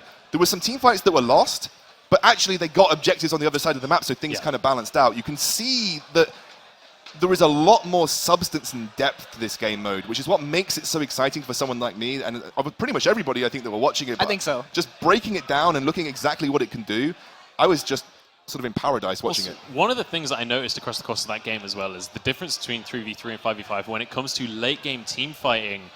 The second someone gets caught out, especially with a Lorelei on that blue side to chase people down, like, with 5 people chasing you down, it's incredibly difficult to get away. If you get caught out, you get punished incredibly hard. And we saw, I think it was Team Churn that managed to win that one. I was getting confused on which team was which one, but the winners, like Sovereign was B-side. Sovereign was B-side, so it was Team Churn that managed to take it in the end. But once they caught someone out in that final fight, they just pushed so hard for it and just extended that team fight over and over. I think Suijay, I mean, going back to his professional level of play, was historically one of the best shot callers in competitive Vainglory history. Like, every team that this guy was on, you could tell that they were just more focused oftentimes than their opponents. And for me, the funnest part there was Hammy, because that play style was like, all right, I'm just going to sit in the lane. We looked at his CS just get higher and higher above everybody's, and then it's like 15 minutes in, and he's like, I'm ready now, team. He goes in, takes the double kill 2v1 in mid. He had like a whole item power spike over pretty much everybody position over about 17 minutes. But that Suijay point is something that I think is really easy to relate to in terms of what it means for players on 5v5. Like, for me, personally, I've never got higher than VG Silver. I've been held back by my mechanics. I've always felt like it's been my ability to tap at the right place at the right time. That's I felt the same way about you. I kind of felt like my mechanics have held me back as a player. And the Suijay point was that Suijay brings, maybe his mechanics are great, but he brought the strategy to the team. If you were a strategic mind in 5v5, if you have the ability to control the flow of play through individual actions or trying to get your team to rally to you, you can have just as much of an impact as the people who are those 14-year-old tapping gods who are just incredible mechanical players. Old people like me can actually feel like they are good at the game. So it's just really exciting to know that it caters for the entire range of players, both the mechanically gifted, but also maybe the ones that have got those minds set for There's that kind a of lot play. more space for strategy, and you can really put your foot down and have a big impact yourself as well. Well, it's about time that I kick you off the stage for a little while, Humanist, because we are going to we're going to invite a dev up onto this stage. We're going to have Zakent going to be joining us here. So, without further ado, I'll hold this for you. Boot you away. See you in a moment, Humanist. But we're going to have Zakent joining us, and we're going to ask a couple of questions about the development of 5v5. So, Zakent, welcome. Thank you very much for joining us. Obviously, you were casting a bit earlier on today. I know you're going to be playing a little bit as well. How does it feel to finally be here? I know this has been a long time coming for you. I am so excited to be here at this moment because we've been working on this map for such a long time. Even back when Vainglory first launched, it was still a very exciting journey to see, okay, how far can a 3v3 MOBA take it? How can you load all the MOBA mechanics, all the strategy, all the depth into a game like that? And we found that there are so many things that we learned from it. We learned about how to make heroes the most exciting they could be with only 3 abilities. We made it so that basic attacks were amazing and everything felt good. But being here now, releasing Sovereign's Rise, oh man. It's been a long time for you, right? You've worked so hard over this last year to get here. It's incredible. It's incredible. Just the entire amount of work the entire team has put in behind it has been amazing. So you're kind of one of the masterminds behind 5v5. Was there any kind of moments during the development process that are kind of like glory moments almost, or difficulties? Like what are the highlights of the development process? I gotta say, it might sound a little bit strange, but making sure that walking around the jungle felt correct was a really big part of it, because originally, the first times we played the map, I drew up something. We had Jason Dewar create the map for us, and it was just on a checkerboard. And it was pretty common for the first initial playtest to just have people getting lost, which is probably not great. But we found that by just probably, you don't probably not great. You want people to find things to fight. You want people to find other heroes. You want people to have at least some sense of what they're doing. But one of the things we found was the shape of the jungle was a huge part of it. Being able to shape things into something that seemed like it flowed, that kind of led you to the next camp, the next thing to do, was incredibly important. So I've got a question for you. Obviously, some people might know your background. I'm sure you can explain it in a minute. But what kind of inspirations did you and the team draw from to get to Sovereign's Rise? Because it's hard to reinvent the wheel, but you also want to make it as different and as unique as possible, right? Where did you draw inspiration from to get to this point? Absolutely. I mean, some of you might know my background, but I've played MOBAs for about, I'd say 12 years now, starting with back in StarCraft, Heroes of New Earth, Dawn Gate, League of Legends. I've played so many MOBAs for such a long time that a lot of the inspiration I got while creating Sovereign's Rise really came from those games, where I took my favorite mechanics from every single game and kind of figured, what would Vainglory do? What would Vainglory do to kind of create these experiences for me, in addition to, creating a few new things of our own? Our river, the way our weapon and crystal orbs drop on the ground, just making it a little bit more dynamic, making it so that the back foot team always has an opportunity to come back, making sure the front foot team has an opportunity to close the game, and making sure it just runs well on mobile devices. Because you can see there's inspiration from everywhere, but that's great because you want to take those best bits that have been done well and turn it into something magical. And I think you guys certainly have achieved the perfect spell. It is incredible just playing it and sort of experiencing it. I know people might take a few weeks or months to get to that level where they're like, I get it now. I get it and I can see why it's this beautiful. But you guys have done an amazing job. And even just from personal standpoint, for a guy who's also played MOBAs for that long, I feel the same way. Absolutely. I mean, you guys have done an absolutely phenomenal job. Thank you so much for joining us here and giving us a few words. I know you're going to be playing some games as well on the stage shortly. I got this. Yeah. I got this. Good luck. Good luck to you. But before we do jump on into the next games, we have a little bit of an announcement. There is a new legendary skin coming on into Vainglory,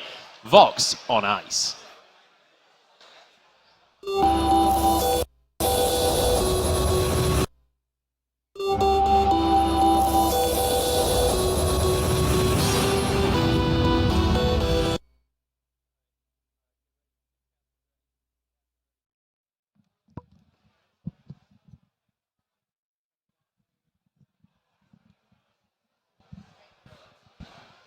All right, I promise you it's a really good skin. What? It's, so a legendary skin, Vox on Ice. We'll hopefully be able to show you that. But we are going to be able to show you it in-game in this next match that's going to be coming up. So you will be able to see that across the course of today. So we are going to be able to see that once we get on into it. We're also It is pretty cool, to be fair. You know, just want to reiterate. It is a cool awesome. Skin. I think it's more than pretty cool. It's like one of the sickest skins like I've actually ever seen. Yeah. I just... we should hopefully show it at some point so we can actually back up our words on that one. But it's just like role play. You can do like a little. Should I just pretend? It's like I can do it on stage. I can do what he kind of does this turn thing. It's really cool. Do you want? I want you to do it, but of course. Here we go. Here, I'll hold that for you. This is going to be a glorious moment in Vainglory history. All right, guys. Ex-Scoundrel Get ready on to ice. clip it. Ex-Scoundrel on Ice. That's pretty much what it looks like. If that doesn't persuade you that you want Vox on Ice, I don't know what will. Let's start to talk about the next match. We've got another match coming on up. Now it's going to be the sort of semi-dev team stepping on in. Now the first game, it was kind of two teams that were mostly pro players, pretty stacked on the stage. Yeah. The other team that's coming in, we've got Fuji in there, we've got Zakent in there. So this is a little bit of a dev team coming on in. Do we feel like the fact that they've been playing a lot longer on this map could give them a slight edge here? They're all terrible players, so. Okay. I think Fuji actually lately has been playing better than when he was playing as a professional. And that's not even like shots fired. Like he just keeps getting better as a player. But like he's been carrying me in games, and I'm looking, and it feels like he's carrying you. But then at the in-game score, you look and he's like got 23 kills, and you're like, I don't know how you do it, man. No, I think the devs have obviously got a lot of insight. They had a lot of PvE testing experience. They've been creating the map. They kind of know bits of it inside out. These guys are going to be pretty hard to beat. Yeah, pro players, they've had a bit of experience. They did a few months. Devs have had like 9 months to a year experience on this map. So, I mean, we were just talking to Zakent. He literally helped design this game, right? He literally had it first hand in making 5v5. Little do you know, there's a cheat code to win. Zekan only knows where it is. So, you know, if they're behind, he knows how to like walk through walls in the right place. You've got to go down the waterfall. It's down there, and only Zekan knows how to get there. I have actually played the dev test version. There are literally cheats in that version of the game so that you can set up scenarios. Anyway, let me just quickly introduce our third team that's going to be stepping on stage now. It's Team Halcyon. Now, I'll read through the roster. It's Nazram, Old School, Zakent, Fuji, and Max Green. So this is a pretty stacked lineup, and I just want to kind of introduce Nazram as well. Obviously, Nazram not a pro player, but one of the leading testers on the beta server. So really does a lot of work for making sure that Vainglory is up to date and can be as good as it can be on the upcoming patches. You did say it was a dev team. They've actually got the world champion support player. That's true. And I think the runner-up, almost the runner-up world champion. It's a team with devs, as opposed to a dev team, I think it's fair to say. You already branded it. They've got some pretty good players on that team, right? Yeah, I don't want to undersell it. This should still be a good game. And obviously, all of the players, they're looking for a good game as well. Like, in that first one, I don't think it was the most try-hard we've ever seen in Vainglory Esports. And I expect this game to be very interesting as well. I know I was talking to Fuji before the game. I think he's looking at playing a little bit of Razer, and I know that's something he's been playing a lot of in 5v5. He's a dirty Razer. Rezer's pretty good on this game. He's incredibly good. When you play against Fuji and he's on Razer, like, mid lane is no fun. It's not fun at all. You have to have vision down. You have to have scout cams in these side rush, because otherwise this Razer is just going to jump in and delete you. And it feels real bad, man. It feels pretty good if you're the Razer, though. If you're the Razer. And because of the way that the 5v5 team fights kind of open up, having that level of mobility to actually negotiate your way to the back line when you've got to get through an extra 2 players of worth of defense to get to the target that you want to get to as Razer, having that level of mobility makes him very valuable in blowing up targets that would otherwise be pretty well protected. So Rezer's pretty good, man. Pretty good. Rezer's pretty good as well. I mean, honestly, I think they should have just talked to Niv and be like, Niv, like, what's the strongest hero right now? I'll go ahead and play that one. I feel like they probably did, to be quite honest. I mean, if anyone's got Ozo, then we would know for sure, right? Yeah, we would definitely know. We'll be able to find out what they are going to lock in as we head on into this one. Obviously, I do want to mention as well, this is blind pick games. We saw in the last game there were 2 Voxes, 2 Koshkas. Koshka has been terrifying in 5v5 so far, by the way. I think we should take a moment to mention that matchup between Von C and T Tigers in that last game was a fierce matchup between the Koshkas. Yeah, and you saw some divergence in build paths there. You saw the classic Aftershock coming out from Von C. You saw a Shatterglass coming out from T Tigers. Obviously, a little bit of variance coming through, but it looks like we're about to head on. All right, we are going to kick this one off. I'm going to pass it back over to you guys once again here for Team Halcyon going up against Team Sovereign. Oh, there it is. Once again, Munchables. Team Halcyon up against Team Sovereign. Players are on the floor, and there's that Vox on ice skating down the river right now. Old school. It's going to have some fun. I think it's actually Team Churn, not Team Sovereign. I got that one wrong. No. Is Sovereign? I think you're right, bud. It's Team Churn. No, I think it is Churn. It's Team Churn. Okay. I recognize. My bad, guys. I recognize the winning team with the boy Sweej on there. So. Oh, you're right. Oh, you guys are so smart. It's actually Team Churn versus Team Halcyon. That would be the correct way. I mean, we're just having some fun. It's okay. Either way. Okay. Yeah, Team Halcyon's out here against Team Churn. I believe that is what's happening. Xenotech, we saw him last game playing that Samuel in the mid lane. He did an incredible job. I'm excited to see what he can do on this Idris here. I'm excited to see Hammy on the Saw. Like, we thought Hammy was split pushing like a monster on the Lorelei. Hammy on the Saw is a whole different kettle of fish. I'm wondering where he's going to go with this. I'm wondering if he might even be just taking this jungle and heading towards the top lane. I can't figure this out. Vonsi's definitely jungling here. Maybe Hammy's just clearing that top side and is going to head up and face Rona 1 versus 1. That's going to be a tough matchup for Fuji on the Rona. I really like the decisions early on when these teams decide, you know, am I going to give the part of my jungle to the laner? Laner gets out there, he's got a little bit of extra CS in his pocket, maybe he's got an extra level advantage. Sometimes they leave it for their jungler, but of course Hammy now level 2 as he makes his way up into the top lane. In mid though, Zio's here, just trying to get some early last hitting done. You see the scout camps coming out on both sides, top and bottom side of the river, as Naz controlling this vision game early on. Old School getting jumped on. Sweet J with a 2-man Holy Nova coming out. Old School low. The healing flask comes out. Is it enough to keep him alive? No, it's not. As Zio dances his way on in there for that kill. Naz, you got to get out of here. Naz goes down as well. Team Churn finding 2 kills at the 2-minute mark. You don't want to give Zio that kind of advantage. He's going to shove that wave into the mid lane. Looks like actually you're going to see Zekent come down to cover. Zeno's going to be in this side lane 1 versus Max Green. He's going to try and jump in. I'm wondering whether he's going to go for a CP Idris or go towards a Weapon Power Idris.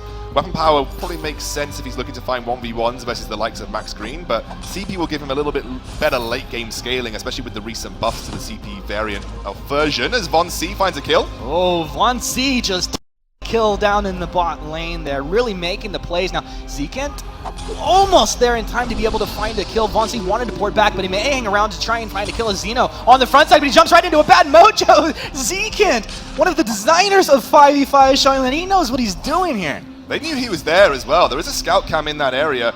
Actually, Zekent's going to drop it down. He's going to try and clear out some vision, try and make it more difficult for Zeno to find a safety in that area.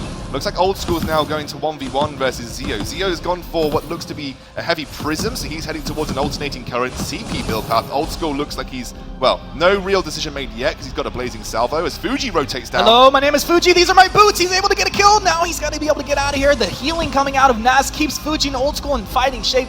Old School Sonic zooming forward, putting a lot of damage out here, and really nice rotations here in this mid lane. But Sweej again, Sweej up there using that minion wave with Hammy. They did exactly the same thing in the last game, and they're playing around Fuji having rotated out of lane. Really that is smart. about a third damage done to the first tier of the turret, and if you leave Saw alone with the turret, especially on this update, turret's dead. Yeah, this turret's just going to go down. And Fuji's not even going to try and respond to this. This is just going to be Suijay and Hami potentially getting the first structure of the game. That's rough. I mean, Fuji did try to make the rotation, but he took so much damage out of Hami immediately. Fuji forced into the jungle. He'll take some region camps, but this is going to be the top turret going to churn.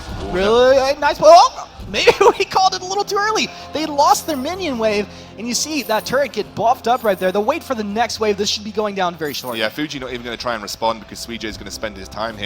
This is the point in the game where Halcyon have to now think about, well, they've got 2 members in the lane. Where can we start to exert pressure? Could we be in bot lane with Max Green trying to put pressure onto this bottom lane tier 1 versus Xenotech, who's got very poor wave clear and is a melee hero?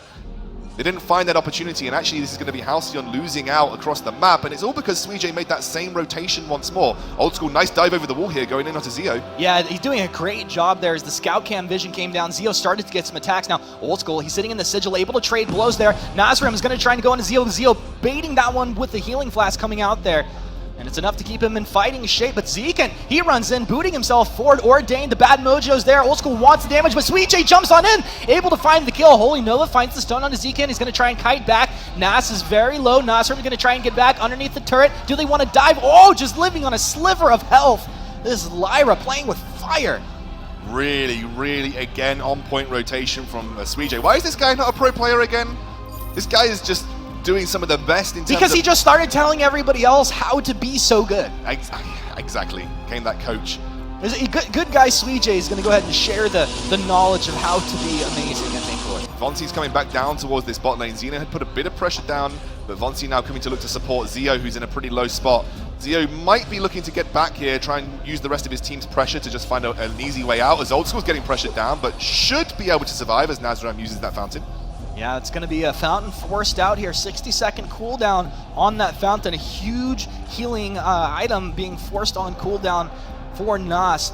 The Max Green, he's going to hold down his jungle by himself here. Well, it seems like he should be able to. Yeah, Vonsi getting there, getting aggressive. It looks like we actually have a couple kills happening here in mid. Saw able to take one and then gets put down by the Lyra. Just about the same time that Ghostwing does spawn out onto the map. A nice bright bulwark down preemptively, stopping the jump in from Suijay and Vonsi. Well, it's a really good kill actually for Halcyon because you can see Fuji now in the top lane with no teleport boots yet for Saw. Fuji able to shove this minion wave in. He's now going to have a bit of time to just push down this top lane tier 1. This might be some response for Halcyon. They are behind in global objectives. They are starting to fall behind in gold, and Fuji's got a bit of time to work with. This might just be this turret going down for him. Yeah, there's a very good opportunity. We'll see the suppressing fire come out here, but Fuji, he's locked onto the turret. He only sees gold and dead turrets and able to find that one. Nice job on that one by Fuji. Now Old School taking a lot of damage here, but they're baiting this out. It's a jump in. Zio throws the wave forward on the top, but it's not enough. The India will go down. Old School able to find that kill. Vox on Vox action. Poison Shiv is in a really good place in this update as well, so Old School going for the weapon power build path. He spikes with that Poison Shiv, gives him the sustain and the damage necessary to take that 1v1 versus Zio. He also dances out of the way of the Wait For It, which has that big CP scaling. So Old School, whilst he did have the support of Nazram, did manage to find that item spike versus item spike advantage where you're going to have a small advantage with that Poison Shiv. Yeah, it's an incredibly strong item and a nice power spike here. Suijay off the mark with that Holy Nova, but a huge amount of burst damage takes the Lyra down. I think that's actually Fountain that was used out there. Old School, he's going to be hard struck to go ahead and defend mid if Hami does stick around. Hami with that weapon buff as well. Full map rotation from the side of Churn as well. 5 members down to this mid lane. They didn't have a minion wave to work with, and you can see Halcyon now look like they're coming together as Old School. Oh, they get the kill, but Fuji is here. It felt like maybe Fuji was going to jump in and spin to win. He's on to Zio. Zio is going to pop that flash there, keeps them in fighting shape, and they stand their ground. I want to mention once again, as the scout cams you see in the top and bottom brush are incredibly important. Oblivion, it comes down onto Suijay. Suijay put to sleep and put into the ground. Fuji, he went too far. Fuji will go down. And now look at the bouncing attacks coming out here. The wait for it over the top. Max Green taking a lot of damage, but in that drifting dark, he's able to heal himself up, throwing the mouse in Verdict, but is being body blocked. He gets it! Able to get the kill. Now gets deleted by Vonsi, who shows up just in the nick of time, putting that aftershock to work. And these teams just going back and forth right now.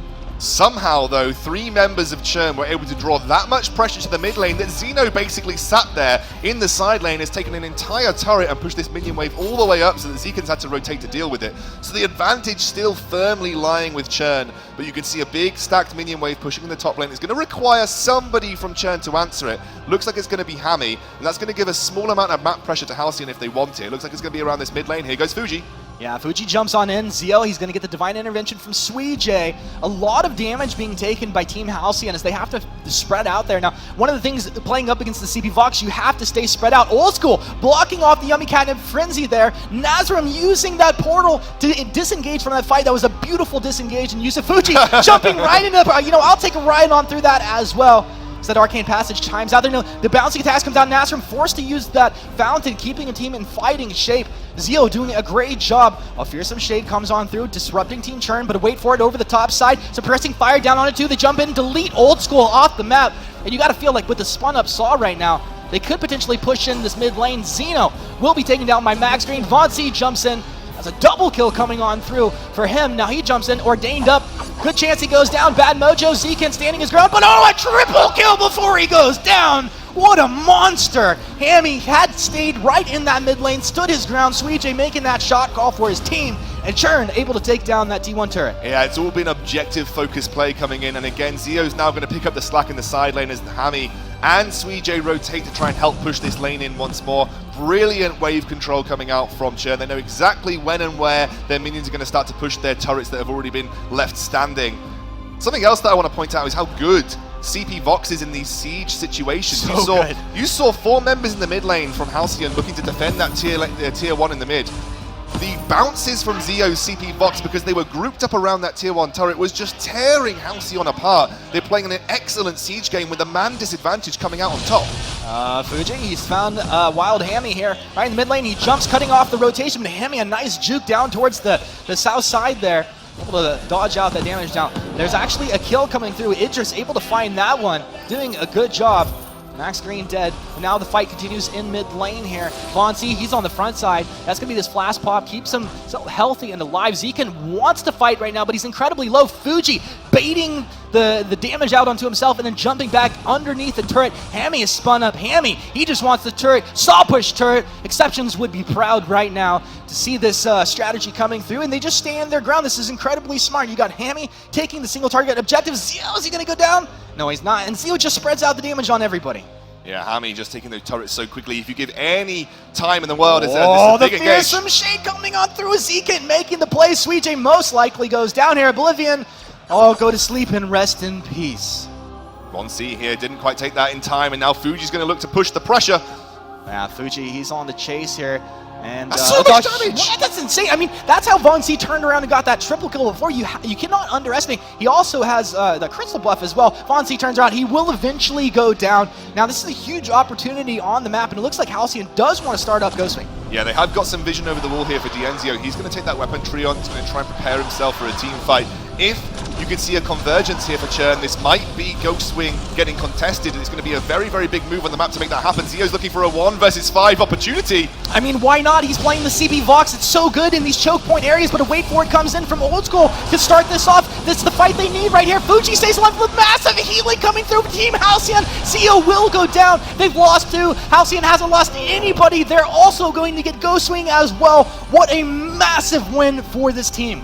Yeah, they just weren't able to rotate the Ghostwing quick enough, and that was such good balance of pressure from Halcyon. They found a single opportunity after taking 1 member down on the map. They'd all been on bot side of the map. They knew that they weren't really losing pressure elsewhere. It was a great opportunity to push onto Ghostwing. Max Green now going to have to kite backwards. Yeah, kiting back, doing so incredibly well, and it looks like Churn, have they put themselves in a bad place? No, I mean, they're actually incredibly strong right now. I mean, maybe they didn't make the greatest call before, but they're definitely showing that they are still very strong. Yeah, absolutely. As Halcyon have got that Ghostwing buff, though, it gives you really, really high out-of-combat health regeneration. You have that shield that makes it a little bit harder for the start of the fight for Churn. Looks like they're trying to find a siege onto this mid lane tier 1. Zekin disengages. Disengages, disrupts, set up the Drifting Dark Malice, and Max Green really happy to just line up Team Churn and take him down. Fuji playing games up in the top jungle here with Old School. Looks like they're going to get the Crystal Tran buff and then converge down. So we'll have 5 members of Halcyon here in mid and see what they want to do. They still have this Ghost Swing buff remaining for a few more seconds out here. It's really nice because you take some damage, you get out of your engagement, you're able to heal back up and be right in fighting shape. Halcyon just waiting for the perfect setup here. It looks like, I mean, it may not come about. They're not going to force anything. Fuji actually went up into the top lane, so there's now only 4, but it's a 4 versus 5, and the 5 are incredibly low on health. Nasrim standing ground for her team on the front side. Dummy Cat and Frenzy blocked off. Von C has a lot of damage. Wait for it, thrown out by Old School. Look at the splash damage coming out! Oh, the CP box! That is insane! Zio is going to chase Nasrim down. Nasrim might die in the base. Yeah, she will. Zekin dies in the jungle, and my goodness, Fuji, he's going to go ahead and push, but what a win for Team Churn.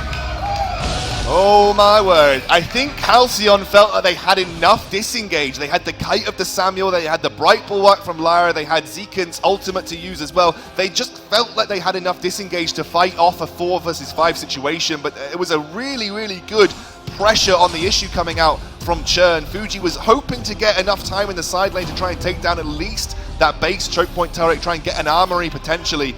But unfortunately not. He didn't get enough time, as that was a really good committal from Churn. The disengage wasn't quite as good as it needed to be coming out on. And somehow we've seen Churn force a 5 versus 4 against a very heavy Kite disengage composition. You know, Fuji's also an incredible shot caller. I have to imagine that if they're talking to each other on comms, it was something like, look, I'm going to press your side, keep them busy, but don't fully engage. And they got fully engaged on there. And clumped up like that, Dienzio on the CP Vox is just...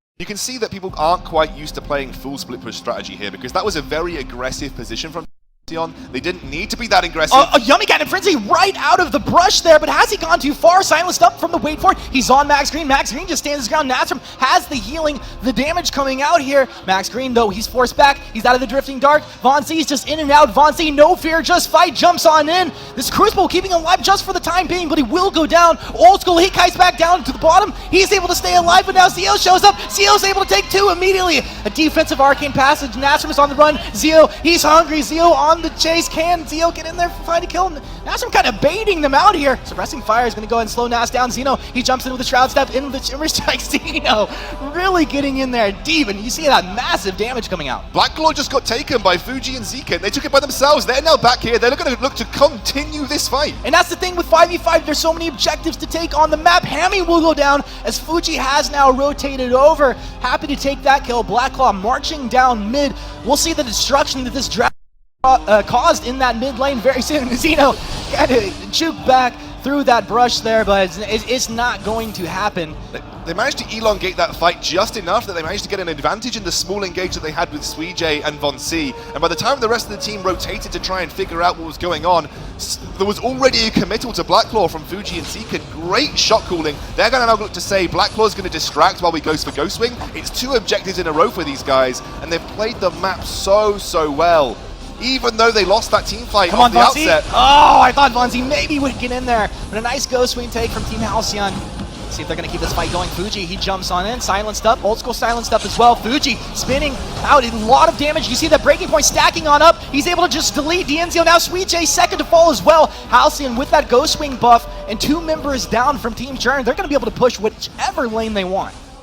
And this is a massive comeback from Halcyon. You asked me 5 minutes ago who I thought was going to win. Churn were absolutely in command. They turned what was a pretty rough situation in the bot lane into a full reversal of the game state, and now they're going to look to put even more pressure down. Yeah, Fuji just doing work in there, no fear. As he jumps on in, they're able to find another kill. And this is the problem with Saw. Like, Saw's an incredibly powerful hero, but you kind of have to stand your ground to get the damage done. And Rona really loves a stationary target. Saw still struggles with exactly the same things that he did in 3v3 in 5v5.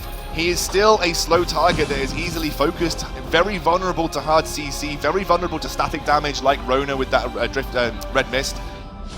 He needs to be almost a split push focused hero. He can't function as, I think, you know, look at it this way. If Saw kind of sucked in teamfights in 3v3, he's going to suck even more in teamfights in 5v5 because there is more people to land damage on you. You have to kind of have a composition built a little bit around Saw to make him work properly in a team fight situation. Yeah, my counter argument to that is, though, it's just these players are going to get better at reading these fights. And if you didn't have a spun up Saw on the backside of a fight with someone like a Koshka jumping in to delete a key target, you can really do a lot of damage. It's devastating. I think absolutely, but if you look at the composition from Churn, what is a spun up Saw in the backline apart from a holding over from the Grace, maybe the Divine Intervention? The Grace of Sweet Generous. Absolutely. I mean, he's been good. Let's be honest. He's dominated this early game. Early game rotations from Suijay has been very, very good. It does feel like it was more effective in the last game, though. The Grace was landing.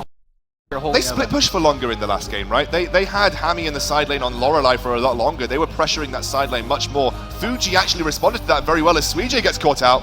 Yeah, we're going to see how this turns around. They switch focus here. Now, Fuji, he was turned around on, but he just stands ground. Now, he's got so much healing in the breaking point, stacking up one more time. Xenotech forced out. He's going to go ahead and Shroud Step back, but look at the Malice and Verdict's just doing work here. Team Churn have lost 2. Double kill coming on through for Old School. Old School really just hitting a massive power spike at this point, along with Fuji on this Rona. There's so much weapon damage coming out for Team Halcyon. They've got a better team fight as well. They've got way more control in the team fights. They have a lot of good bruiser pressure in the front line as Hammy again forced to move back. They're looking to push onto this armory turret here. Yeah, they're going to be getting onto this turret. You see how much damage they have just melting through this the mid-base turret. They're onto the armory. Now, are they going to stick around? Because all the heroes are respawning for Churn, and it looks like they're just going to go ahead and back out. A really smart call. If I'm talking tactically this game, if I were Churn, I probably would have said we've got a really good 1-3-1 composition. What I mean by 1-3-1 is we've got 2 really good side lane threats who can 1v1 enemy here as well. Stick Saw in a side lane and push, stick Xenotech on this weapon power Idris in the side lane and push, and the rest of us can focus on disengaging and clearing mid lane waves. You gotta be careful now. I was gonna say Zeo, maybe the saving grace for this team, but he just gets melted as he walks right into Team Halcyon. And that really hurts if your team Churn to see your CP Vox go down like that. Zekan very carefully not making his way through the dangerous part of the jungle as they look to disengage. They're trying to take Blacklaw here. Blacklaw might be the nail in the coffin here for Team Churn if it doesn't get stolen. Doesn't look like they even want to bother trying to contest against it. They're going to try and push up this mid lane wave. This looks like Halcyon all but taking this game by the horns, and they are very fiery dragon horns at that. Okay, I mean, Zeke and Fuji showing they know exactly how to play this 5v5 incredibly well. They're going to move down. They're going to start up Ghost Swing as well. So Blacklaw will be pushing down mid. I mean, we saw the turret and the armory go down, so it's going to get onto the Vein Crystal, and it's going to have to be an almost flawless defense out of Churn here. But I think with the CB Vox, if Halcyon group up, there is a chance here. Yeah, it all relies on Zeo, though. There were a lot of weak points of this teamfight competition coming out from Churn. And some of the teamfight members are just not supposed to be in a teamfight situation, or at least as readily as a CP Vox is. This looks like the final push coming out, though, from Halcyon. There's no Fearsome Shade available for Halcyon, and that is a huge deal to go ahead and disrupt these fights. Now, Vontae is going to jump in, start the fight off. He'll be the focus for his team. They jump in. He's got the Yummy Catnip Frenzy, actually on Nasrum, able to stun up this Lyra, and doing a very good job. Doing a good job, they're able to push Team Halcyon back. Team Halcyon on the run, but they turn it around with the breaking point stacked up. Zekan stays alive for so long. Both Vox is able to find one kill each. Now the chase forward. Halcyon with those breaking points. There's too much damage here. They put Churn on the back foot, but Hammy, he stands his ground. He's actually able to take out Old School. Hammy doing work. Nasrum, he's zoning out Hammy. Fuji, he's in the base. Zeo gonna go ahead and try and force him out. Hammy is on the wrong side of this fight, but maybe if Zeo can keep Halcyon busy long enough, he'll be able to get out. Now, Hammy's going to pop his flash, move back in with his pressing fire. Nasrum taking a whole bunch of damage here. They move forward. They're just kind of baiting out here, baiting this fight out incredibly well. That's actually a huge, huge kill going back the other way. Wait a second, look at the side lanes! They forgot about the side lanes! Oh my goodness! Okay, so the minions actually took out the turret into the armory as well. These minions the teleport's coming Are through? they going to be able to get it? Xenotech, he's teleported forward. He's going to get onto the Vein Crystal, but Xenotech, you're in a real rough place, buddy. He's outnumbered. He's going to go ahead and try and kite back right now. Where are his teammates? His teammates back in their own base. Xeno's like, I could do this. 1 versus 4. Halcyon are going to show a little bit of mercy here. But this game has suddenly been blown wide open. Halcyon needed to make a move off that Blacklaw to win the game. They didn't count that the reverse Saw portal was going to come through. A spun up Hammy walked through the portal and takes out the back line of Halcyon. That saves the fight. And now Halcyon have lost 2 armories because they were so engrossed in taking that team fight. And this is up to Churn now. They have an opportunity to push straight through this mid lane. If they take down that final armory, it is going to be a massive ask for Halcyon to even fight their way out of their base to get to that Vein Crystal. Fox on ice, skating down mid lane. Zeo, here, maybe just baiting out of the fight here early on. Imagine Zeo having a little bit of trouble here, but it's going to be okay. Halcyon showing a little bit of mercy. Sportsmanship here. Good sportsmanship coming out. Zeo might be having a problem with his device. Oh, there you go. There we go, Zeo. I'm back. This is my Sonic Zoom. He's backing off. He's backing off. Yeah, I mean, I think it'd be okay for these guys to just go ahead for a full reset on that fight. Now, Hammy, he's back in it. Yeah, he wouldn't go and just port back, so you expect Churn to not be able to get into a fight anytime soon here. Well, what they're doing is giving mercy. They're sort of giving mercy to Halcyon. The base is in a pretty bad space right now. Just letting them have some time to reset, you know. Fight those minion waves off. Hammy's going to try and get a weapon trio. They're just going to plan for their next Zeo's just so confident that he's going to win. He's like, dude, I don't win a game before 25 minutes. I got to get my CS. I got to keep my stats high. Max and Zekin just clearing out these side lane waves as the rest of Churn just look to reset. Look, they look like they're all now just going for Ghost Wing at this bottom side of the map. Why not? Hammy's got that weapon buff now. You can't see anybody right there because we've toggled the vision. That's the vision that Team Halcyon have, which is none right there, making it a very safe take for Team Churn. Yeah, they're going. Obviously, we talked about the Fog of War. We haven't had much chance to talk about Fog of War. It's something that has been maybe having a server issue potentially. Sometimes this kind of happens when you take the server elsewhere for an event. Zekant pulled some wires over there. He's been known to. I did tell you about the dev cheat button. Maybe Zekan just activated the dev cheat button. You know? Like that's kind of what we were talking about for the game. They were losing. They lost 2 armories. Zekan just needed to activate that dev cheat button. Looks like we're all reset. We've had this problem before where we have a small server issue when we take the server elsewhere to have an event. Sometimes it kind of goes, wait a second, don't like it for a couple of seconds. Wait, I'm not home right now. Yeah, exactly. I'm not in the lair right now. I'm struggling. That's okay. Hopefully the server will be having a good time here very shortly. Now you can see that Ghost Wing buff, the kind of bubble around Team Churn right now. Now it's going to walk in Hammy. No, you can't be the front line for your team. Hammy runs the other way with the roadie run, but it's not enough. He gets split down by Fuji. Fuji spinning on Dienzio, building up that breaking point, forcing Dienzio out. Dienzio not able to spread that damage out like a CP Vox wants, but old school, he's got his breaking point stacked up. He's got the damage. He stands around, but he gets turned around as the focus. He's able to get one. Fuji able to take down Vox as well. A bloodbath here in the top side of this river. Xenotech taken down. Halcyon finding the advantage. Nasram pointing forward with his arcane passage, boosting her team into position to take Suijay down for the triple kill and the ace coming out of Fuji here. Team Halcyon will march down into the base after being on the back foot to take down Team Churn and end this game out. And Team Churn just have to watch in horror as their crystal goes down here, and feels good for the devs, I guess. I don't know, Hammy's up in 5 seconds. Let's not count it out just now, because it's only Nazram and Max Green at this point. Here's Fuji. He was just waiting a little bit. He wanted the minions to come and support him. This should be the Vein Crystal going down. Those cheat codes, man. Give Hammy a chance, guys. You can do it, Hammy. No, you can't. Congratulations, Team Halcyon, taking down Team Churn there. A pretty fun matchup. Definitely fun. That was a massive comeback for Halcyon. That was... But I felt like by about 17 minutes, it was over for Halcyon. Like, they just got objective taken away from them. It looked like those mid-lane sieges were going all in favor of Churn. But I think Churn kind of played away from what their composition was good at doing. Like, you have 2 incredible 1v1 side lane pushing heroes with this weapon power. Idris, he's got the teleport boots. You had Hammy, who with the double Tyrant's Monocle Serpent's Mask build, he's going to be a monster in a side lane. They brought it into a full 5v5 team fight, and I just think the 5v5 team fight composition as the game went on from Halcyon was just better.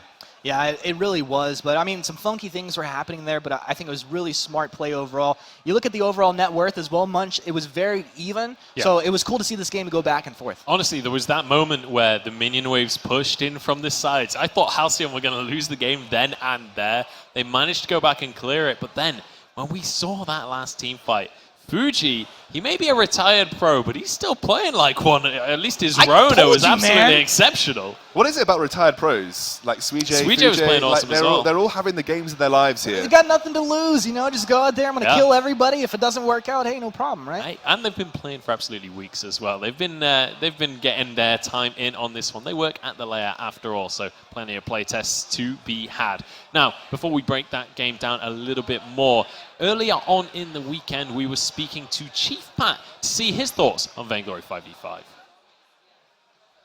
So last year, finishing off Vainglory for 2017, obviously I was super stoked when we won the very final 3v3 World Championship of Vainglory. However, entering into 2018, 5v5 is going to be a completely different beast, adding in 2 more players, a beautiful map, rivers that move. So hopefully we can adapt, and I'm thinking if we stay strong with our roster, we've got another World Championship coming our way. Get ready.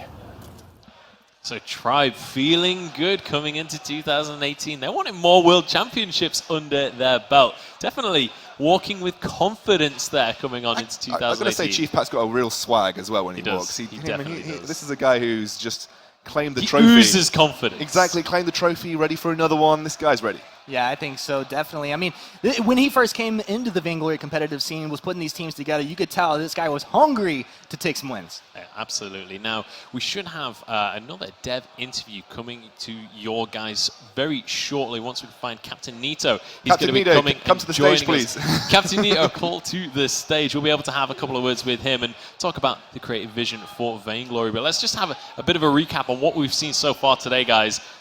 Out of the characters we've seen, to me, Vox seems pretty good. Yeah. We've seen Rona seems pretty good. We didn't actually get to see the Razer in that last game, though. Like we were I was assuming we were seeing a Razer because... Yeah, what was up? What was up with that? What was up with the Razer? Maybe you just called it. It didn't happen. we got debated. You debated us. Debated. But Fuji did. I think what's really fun is that you're seeing how pros are starting to adapt to this, how players are starting to adapt to this in general. It is a map that obviously requires a whole different skill set to 3v3, and there is a lot of work to be done to find that perfect way to play the game. You saw massive differences in the way that these games have been played so far, but the general meta seems to be 1-2-1 in the lanes to begin with. The mid lane is going to be a captain babysit or a roam babysit lane for the being, and then you start to have some roaming going on from those to the side lanes. But really, it's going to take a while before something is set in stone and formulated and sort of makes it kind of the standard. And that's what's so fun about being involved in 5v5 right now. Everybody here, everybody back at home, everybody that's involved in this process is going to have their own way of shaping the way that meta is going to open up. And that's the really fun part about being involved in something so early on. All right, well, we're going to play this next bit of the show on the fly a little bit. I'm going to skip forward in the runner show here. Because, oh, my goodness. Oh, okay, wow. I know, we're playing this on fast and loose. Now, we were speaking as well to Rumbly Superset, obviously a big YouTuber within the Vainglory community. And we were talking to him a little bit about the Vainglory community and what 5v5 means to him as a content creator. We should be able to bring that one up. I think when it comes to Vainglory, a lot of it is just the organic growth. You know, being here since the beginning of Vainglory, I think what I've seen the most is just the loyalty with content creators and community alike. A lot of content creators have kind of stuck with the game, so it feels like a family. And I think the passion and just the growth from 5v5 is going to be amazing going forward.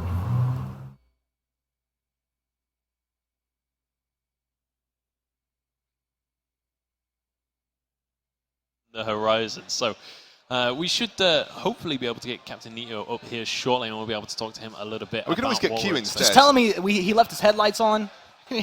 Come up here. Captain Nito, your headlights were left on. We need you at the stage immediately. Now, I think we could get Q up here if Q wants to come and have a chat as well. We've got a couple of devs that were supposed to be joining us on the stage. Obviously, this is kind of a celebration. This is the pre-launch event for 5v5. We are, like you said, what is it, the 8th today? We're about 5 days, 6 days away from launching the 13th, so 5 days away from actually launching 5v5 as its complete package. So you guys at home, if you didn't manage to get a golden ticket for yourselves, we are just 5 days away from being able to grab yourself 5v5 to get onto Sovereign's Rise alongside us. We've got Q. Q is on the sidelines over here, so this might be... He's coming. Oh, he's coming. We've got Fuji in the wings. He's telling us Captain Nito is on his way. It's In fact, okay. he is here, Oh, the stud right there. I'll go ahead and hand it But what I meant is because of this event right here, the one that we're at right now, it's a celebration for the devs who have worked so hard. We didn't get that on camera, but Captain Nito very smoothly made his way onto the stage. So, but it's a celebration. This event is a celebration for all the devs and all of the community members and all of the people that have worked tirelessly on creating this product. And now we are just 5 days away. Yeah, just 5 days away. Hey, community, this is awesome. I look really short. Shall I? I can go down. I'll just sit on the floor. I just feel like you guys are so tall. I just gotta, you know, sit up well. Thank you very much for joining us. Welcome to the Thank you very much. stage. I want to talk to you a little bit about the VG kind of creative vision coming on in because you know This has been a very long path. You've been with Super Evil Mega Corp a very, very long time at this point. Talk to me a little bit about kind of what the goal was with 5v5 and how you managed to get there. So 5v5 is a culmination of, I don't know, a lot of conversations, not just amongst us here at Super Evil, but also with our community, because we felt like this is the legacy version of what the genre, the MOBA genre, meant to a lot of players, and also to us. We played 5v5 before we had ended up making Vainglory, and we wanted to make sure that when we actually delivered the experience itself was going to be faithful to what 5v5 felt like on any platform that you might experience it on. And that was true for 3v3 as well. I've always felt that the most important thing for our product is making sure we create an immersive experience for a player that is faithful and authentic, because we're trying to give back to the next generation of gamers for the experiences that we fell in love with back when we used to play them. So in order for us to do 5v5, we had to do that well. We had to feel like we could create that experience. And part of that is technology, part of that is performance on the devices, and once there was this kind of like culminating moment where, you know, myself, the founders, we were all talking about it, we were looking around and we were like, you know what, we think we can create what we feel is the legitimate, authentic 5v5 experience on these devices now. Let's do it. Let's swing for the fences.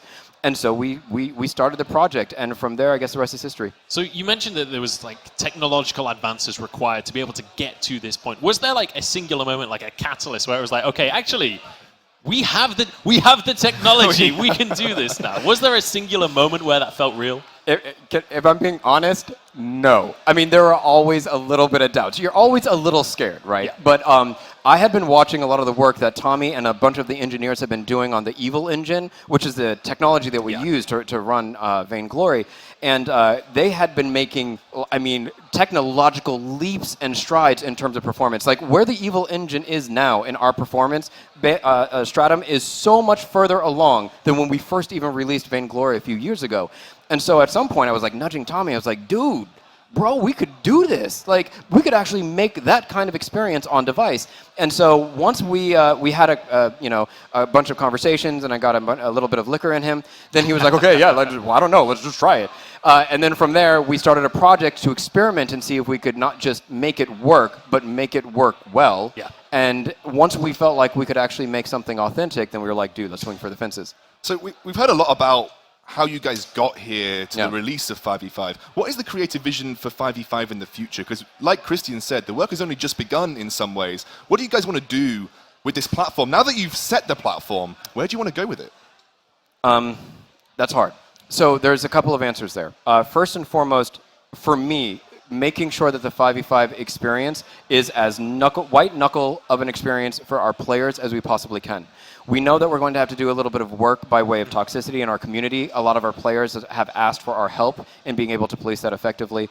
And we know that we want to create a ranked experience that will lead you to the top of the esports mountain, where at the top you feel like you have arrived and you are not, it's not just that you get to participate in esports, it's that you get to grow as a player through a journey that culminates in you being one of the best in your region. And crafting those experiences are really true to the heart of who we are as gamers, and we want to make sure that we tease that out. Past that, there's just a lot about game balance and nuance and so forth that I could bore you with, but we really want to make sure that the 5v5 experience feels as good for as many players as we possibly can. And I know this is a question that I hope you don't hate me for asking, but a lot of players will be sort of asking, saying, well, okay, I love 5v5. It's an absolute masterpiece. It's an artistic presence in its own right, but what can I expect out of the game? What can I expect in terms of progression? What can I expect in terms of what I can get done outside of the game mode? Scoundrel grilling at this point. I know. I'm checking to see if playoff beard's nearby. Don't say anything. Don't say anything. Don't say anything you can't. I'm not supposed to. I can say this. What you have just asked is the question that we have been talking about inside the bowels of Super Evil Lair for quite a while. And one of the things that you're going to see coming out in probably Q1, Q2 of this year, are we're going to start putting out those tent pegs of what that experience is going to evolve into. It's going to be really exciting. I can't say more, not without pissing off some people, but suffice to say, it is going to be changing. Do you know what? That's all I wanted to hear. Yeah. Because when you say something, I know it's going to be good. Yeah. So that's all I needed. I can't wait to see what we are going to see. High praise. Thank you. Thank you so much for joining us, Captain. Thank you guys for having me up here. And thank you, community, so much for sticking with Vainglory so far. I'm so excited for you guys to get this in your hands. It is so close. It is so close. And as always, join us on our forums or Reddit and give us your feedback. We're always listening. Even if you don't like it, tell us what you think. We pivot, we move, we are agile, we respond, and we are listening. Thank you very much. 5 days away. Thank you so much for joining us. 5 days away. And we are going to invite Humanist back up. While you guys change over the microphone, thank you once again.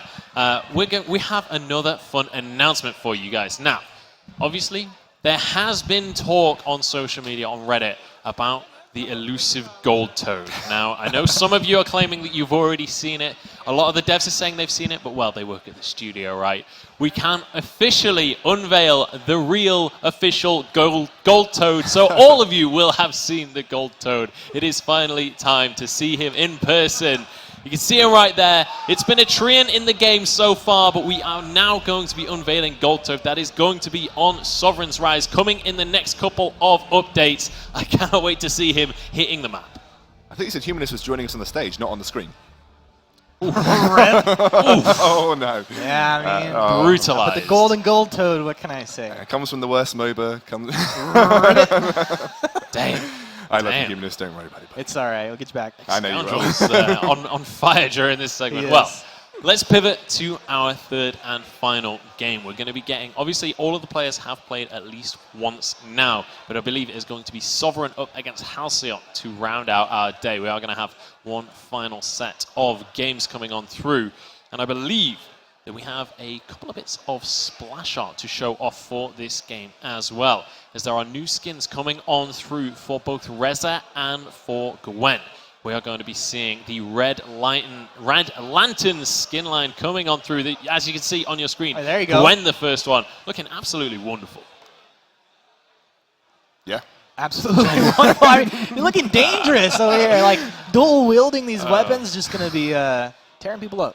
Yeah. I like the what is it? What the gun that she has? That's like the a mini crossbow. Yeah, no, the other one. She's got a specific name for the gun that I can never remember from the lore, but it's going to shoot like a firecracker. That's pretty cool. Yeah, it's definitely. Cool. It looks devastating. Like a sick skin, and obviously boomstick. She calls it her boomstick. That's what it is. Oh yeah, yeah. That's my Old team time. name in EU. Nice. Boomsticks. Nice. We also have Red Lantern Razer coming on through as well. You can see him looking devilish, looking very suave as well with the glasses on. Love it. Yeah, absolutely. Handsome. And that's a really nice use of the lanterns and the Rezer's chains. I've seen this skin specifically in game, and it is beautiful. So shout out to the art team. Oh yeah, like, absolutely. These guys have been just slaying these heroes, these skins. Like this is incredible stuff. Quality of the splash arts as well just look fantastic. Really, really big shout out to the art team here. I've seen team work. Like we went through and had a little tour of the lair, and I've seen how the art team work. Every piece of that machine is so talented in what they actually provide for the game. And I often sometimes don't think they get enough appreciation. They have been so fantastic in creating the vision of 5v5, but also creating the vision for the heroes that will be on 5v5 as well. And this is kind of like testament to them as well. Absolutely. So cannot wait to see them heading on into the game. And speaking of heading into the game, it's time to get underway with game number 3 of the day. Now, we've seen two teams win the first game. Then we saw Team Halcyon win the second game. Sovereign. This is time for their second game. Can they even things up? Can they get themselves a game on the board? We're about to find out. Guys, do you have a favorite coming on into this one? Because honestly, the dev team, as we were calling them, they showed up in the last one. I mean, I'm leaning towards Halcyon just a little bit here. I don't know if it's just a little bias coming through. It's difficult for me because I feel like it's been very my analytical brain is telling me it's been way too compositional based to sort of name a favorite just from the outset. I'll tell you when we get onto the fold. All right, well, onto the Rise, even. I've been so used to saying fold for like a year and a half. Got to get used to Rise. It's all right. It becomes habit for sure. Now, we've seen the new Razer skin, so at this point, I'm fairly confident in saying that Fuji will be playing Razer this time. Oh, okay, there we go. I maybe got ahead of myself last time. I think he's going to be playing the new skin as we get on, and I would expect we'll see the Gwen coming on into play, maybe a couple more Vox on Ice. And let's take a moment to talk about Vox on Ice, actually, because we saw that in that last game. What an absolutely beautiful skin. The ultimate looks spectacular. I don't know if you noticed the way that my animation little preview worked. It was wonderful. Did you guys see it in game? Did you see the same thing in game? I mean, it was a triple in game, though. Damn. It looked a little bit better. I thought I did a triple. Did I not do a triple? It was just a single one. Okay, well, I tried my best.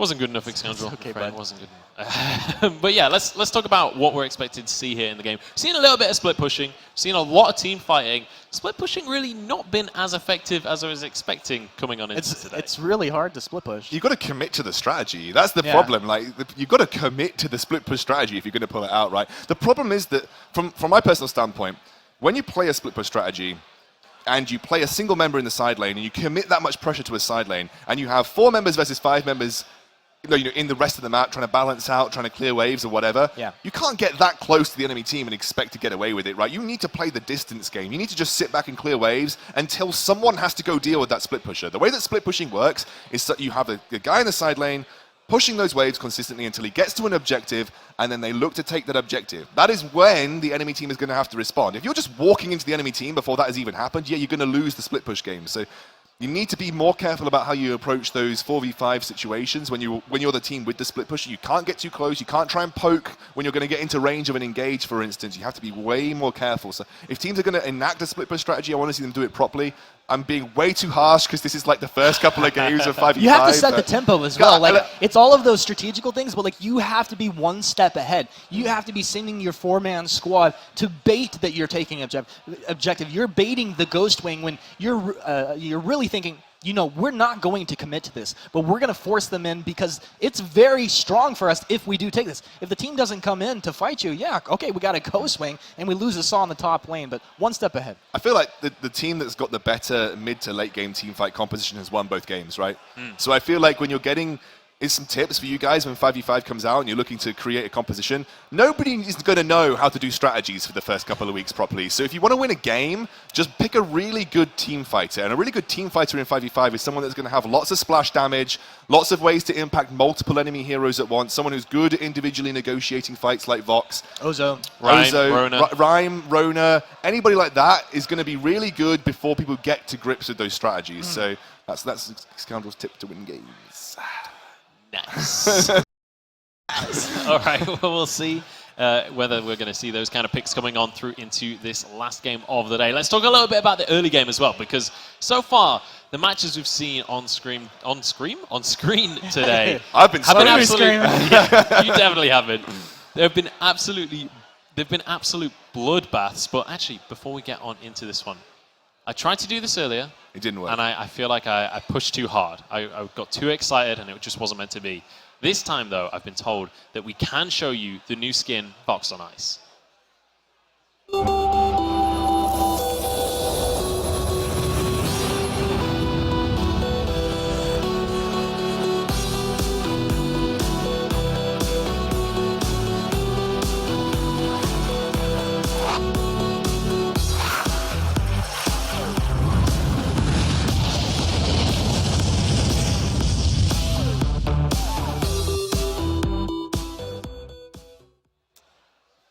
There we have it. So beautiful new legendary skin coming on into Vainglory. That'll be hitting the client in the next couple of updates. Cannot wait to see that one heading on to Sovereign's Rise. Winter Olympics coming up, right? I'm submitting Vox as the Vainglory Winter Olympics representative. Over in Pyeongchang. Makes sense. Why not? Hell yeah. Well, we'll see how well he does in the ice skating later on in the year. Well, let's talk a little bit more about Vainglory 5v5. Wait, Munch has just spoiled the Vainglory Ice Skating Championship. I'm sorry, Munch. You've just spoiled that. Sorry. I forgot that there's a Vainglory Ice Skating Championship in Pyeongchang. I was thinking that was the Winter Olympics. Anyway, let's talk a bit about the early game. I was going to throw to you guys with that one a minute ago. We've seen bloodbaths so far here on the stage, here in the last 2 games. Are we expecting the same thing here? Are we expecting these invades and this early aggression that we've been seeing? Definitely could see a bloodbath come out here. I think because we have Halcyon playing again, right? Mm-hmm. Now, these guys are very smart and strategic about the way they do approach the game. So maybe if they get into a situation they feel like they can fight, they'll go in. But they're definitely a team that will lean into just getting a couple scout cams down, controlling that vision. If they see an opponent scout cam come down, they'll go ahead and clear that out. So I'd see this is all going to be based about vision control early on. And if someone gets caught there, maybe we'll see the fight actually break out. I think because of the way the jungle is structured, things like the Crystal Treant are so easily accessible from the river that it's quite easy to get an early invade and try and take away some core jungle experience away from the enemy jungler or whoever is clearing that portion of the jungle, right? It's good to test the limits of what you can achieve early game. Scout cams make it very difficult to do it without being seen, so everybody is going to have good scout cam vision control in the early portion of the game. They're going to be able to sort of notice when these invades are coming through. I think the teams have got to realize about, like, at level 1, what can we actually do at level 1 and get away with it, right? What can we do at level 1 and actually come away with something useful? So can we go in and quickly steal away that Crystal Treant, and then actually get back to the lanes to sort of be able to manage those waves properly?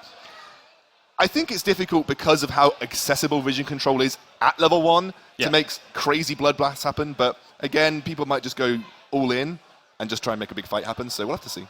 I mean, there's even crazier things that we haven't seen. Like, you could potentially take any hero that's good at clearing out minion waves and just put them behind the turret, just pop in and proxy farm a wave when you have a Saw in lane, right? Suddenly, the Saw is just pushing like immediately on his first wave. So there's a lot of crazy stuff that these teams can do besides just jungle invading. All right, well, it's time to get our third and final game of 5v5 underway. I'm going to pass it over to you guys once again as we kick off Sovereign versus Halcyon.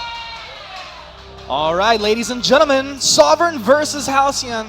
And we are out onto Sovereign's Rise here. It looks like early on, no bloodbaths really happening. Both teams happy to just get a little bit of vision down. There will be fight over this first scout cam flash. Going to get a little bit of a stun down, but zoned out as he's outnumbered. Yeah, and that's going to retain that vision for Nazram and Old School. Old School again on that Vox did really obviously. As you can see, Aloha as well, also piloting the Alpha. And here we go. It is Rumbly and T-Tigers going for this Crystal Treant. Zcot may be looking for an attempted steal with the Heliogenesis. He has got that wall and the vision control to do so. Let's see if it happens. Is he just waiting on it? Does he have vision somewhere? That is it. Oh. Did he? He had vision, but actually... Zekin, he got it! What? Did Zekin get it? He got it! Zekin got it! Zekin stole away the Crystal Treant! What a legend, man! And he actually had his vision control cleared out because they placed the scout cam down. That is nuts! That is that kind of what you can achieve level 1. That is about testing the limits, and Zekin making the fact that Celeste can use Heliogenesis over the wall. It had a slight range increase as well, so that might be the reason. Nazram also, that 2 versus 2 in the mid lane, Rumbly and FlashX, Old School and Nazram this time round. Again, captains or roams committing to the mid lane here.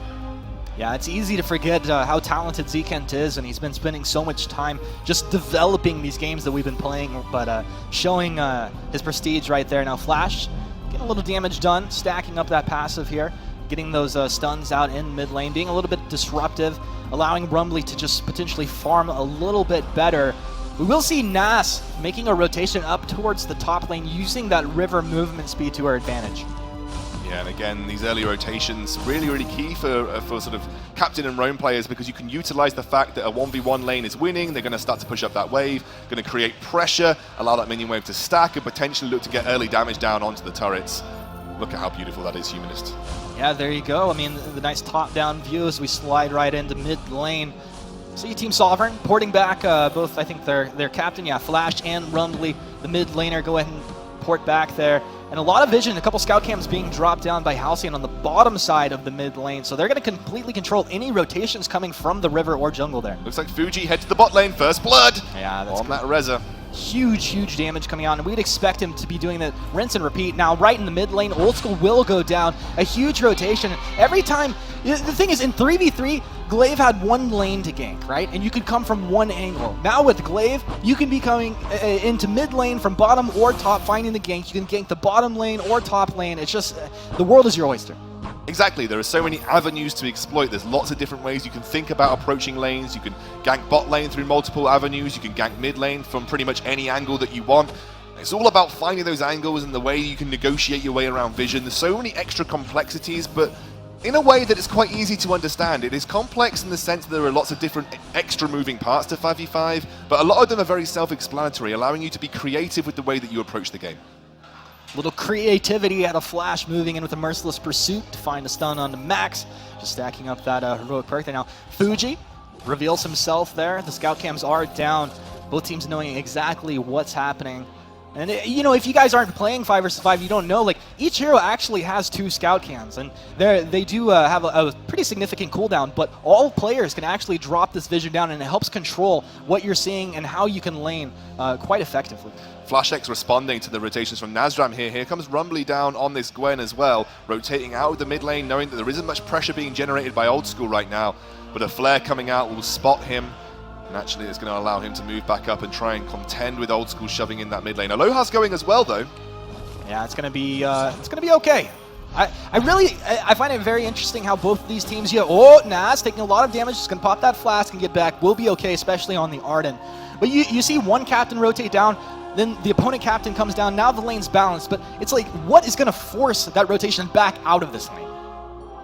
Some sort of pressure being generated in a 1v1 matchup, you would expect, right? Yeah. Either someone pushing a mid lane and wave in pretty heavily. This top lane is going really well for Zekan in the Celeste versus Alpha matchup right now. Something's going to have to force them out of this lane, otherwise it's very easy to sit in a status quo. You could also have a captain or a roam player try and take the initiative and then rotate to another lane specifically, as FlashX uses that Storm Shield just to keep himself safe. Yeah, he's got that Storm Guard working to his advantage there. Max Green moves in with a foe splitter. He tries to trade down. He will actually. It'll be the kill going. Traded 1-for-1 there. Pretty crazy trade back and forth. Nas getting stunned up by a flash, but moves right back in, ready to flex her might on FlashX on this Catherine. But I mean, you can see there's so much action taking place, not only in the bottom lane, up in the jungle, into mid. The stun there, Flash, a self-Vanguard. Nas trying to bait this into Old School, but see, Flash had the scout cam down. He saw Old School rotating, but they jump in onto Flash. That's going to be the Flash popped off. Old School chasing forward the attack. Stormguard comes out. Old School is going to go ahead and get off that one at level 5, not ready to dive just yet. T-Tiger is having some fun up in the top lane, but I think Zekan should be fine for now. Well, actually, T-Tiger's tried to gank Zekan previously, and Zekan actually ended up getting the kill. So Zekan's been able to try and weather the storm of this gank pattern from T-Tigers in the top lane really nicely. Fuji's now here towards Zelciar's lane, potentially looking for a turret dive. They don't know he's there. They do not know. You're in a world of hurt. Rest in peace, Zelciar. Oh my goodness. All right, so Fuji strikes a little fear into Zelciar down in the bottom lane, having some fun doing so. And we're going to see this Razer really start to pick up some momentum. He has the weapon buff, the Aftershock complete as well. This is a huge power spike. He's a troublemaker, moves in, burst damage coming out galore on Flash. Rumbly's here on that Gwen, of course, zoning out Fuji. He's going to force him back. Takes, moves down with the Afterbirth. Oh, dodged down! A nice troublemaker by Fuji has been caught out. He's going to go ahead and another form detonate himself out of this one, potentially. Now Nas moves down, gives the Vanguard onto Fuji. Fuji's going to think twice about this. We'll go ahead and pick up the healing tree in here. This is going to be a big pickup for him and allow him to stay around and in this fight. Max Green jumps in. Flash goes down. A huge kill coming out here.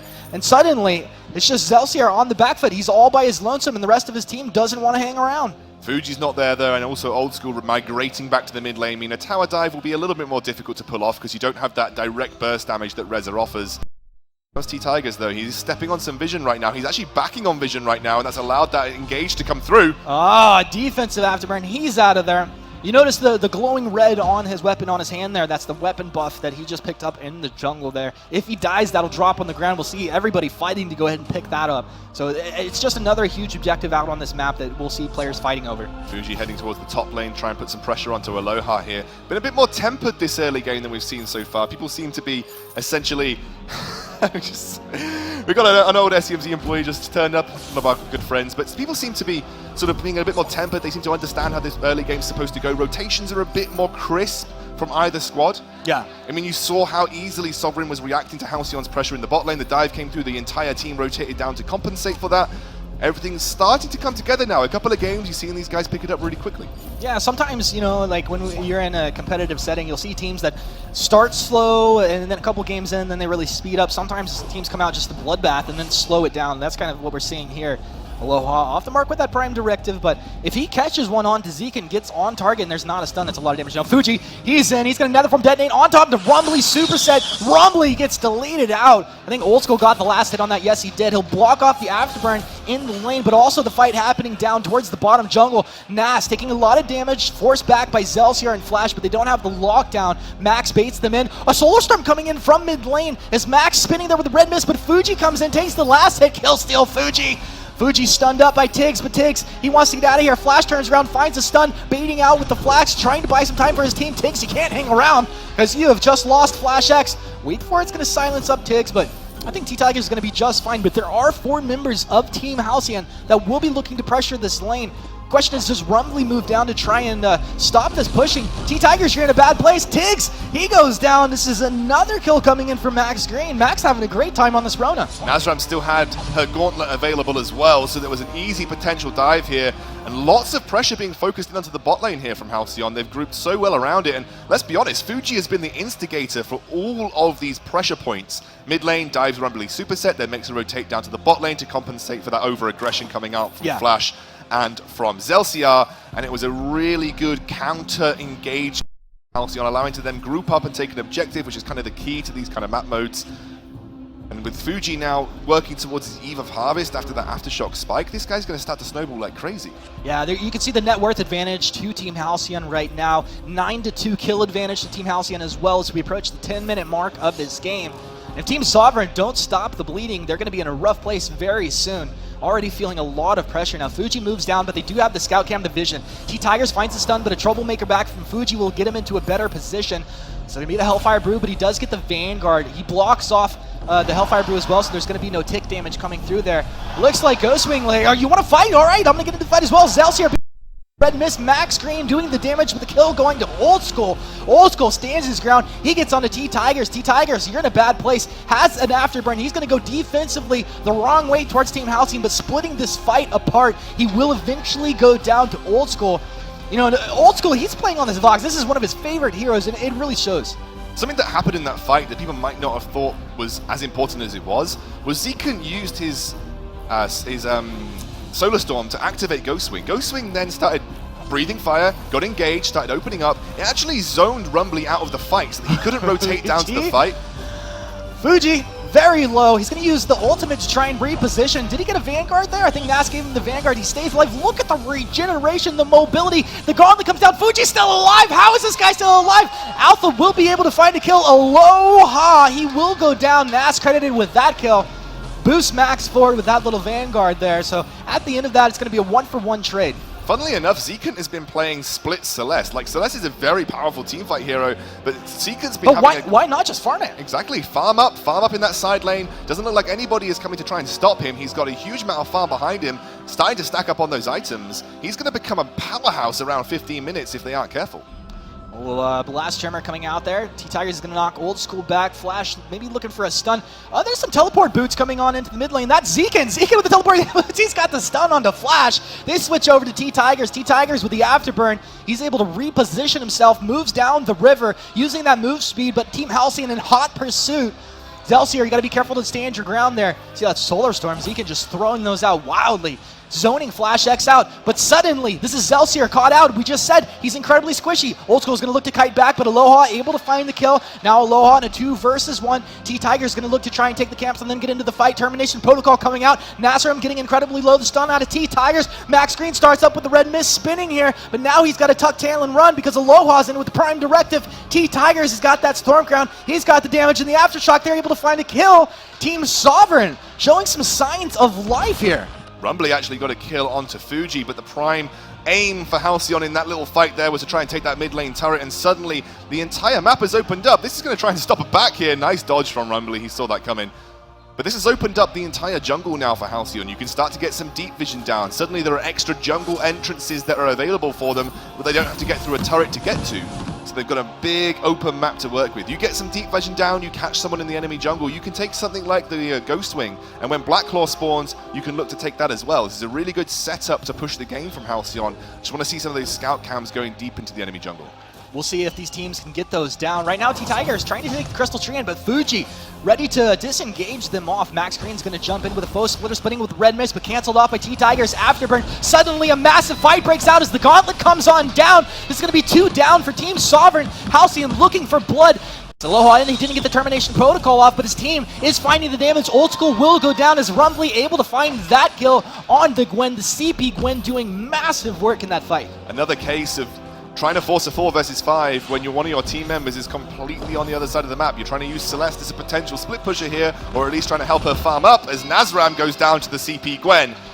And they force a 4 versus 5-5. This time it was them searching for the 4 versus 5-5, and they end up getting punished for it. Now looks like Ghostwing has been taken by Sovereign. Another great capitalization on a team fight there. And they are now putting themselves in a really good fighting position. With only 1,000 gold between these two teams, anything can happen. I mean, we talked about the incredible shot calling that come out of the players like Suijay when they were playing earlier. These guys have Flash X right now. Team Sovereign making very smart calls. Like, they're going to go down to Ghost Wing. You take an engage in mid. If you find a kill, that's great. They were able to find the kills, and they take Ghost Wing as well. So it's just a win-win situation for them. But you can see that shot calling really coming to light here. Absolutely. Now try and make use of that Ghost Wing buff. You have really good poke coming out from the CP Gwen. That's very effective in 5v5.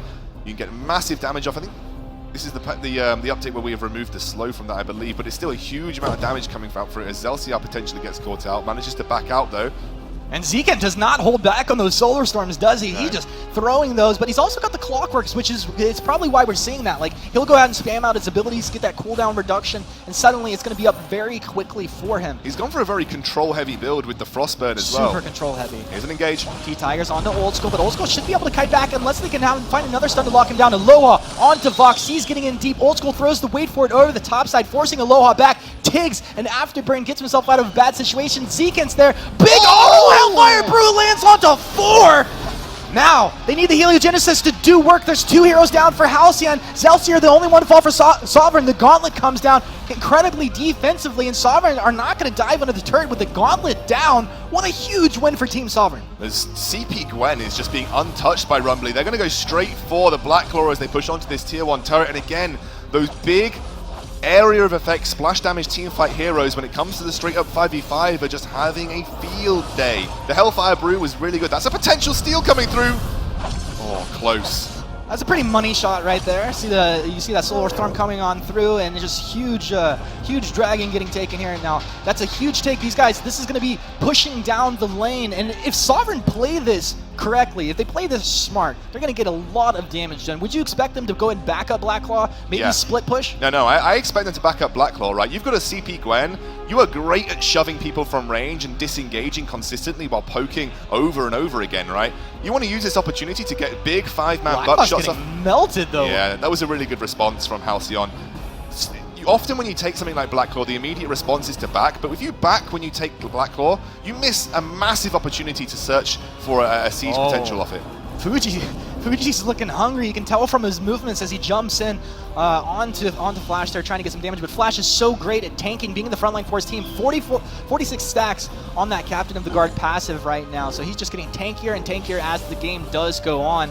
Max Green's going to find Celsius. And he jumps in with that end of the phrase. Solar Storm comes on through, Flash dropping low, but the fountain is forced out here. Aloha, Termination Protocol procced off. It's going to be T-Tigers first to drop Aloha. He's in the infinite reboot. Fuji able to find a kill, but Rumbly superset. He's got the big buckshot damage to come out as he turns around on the CP Gwen right into the face of Team Halcyon. The Halcyon chasing forward. They've taken 3. A double kill will make it 4.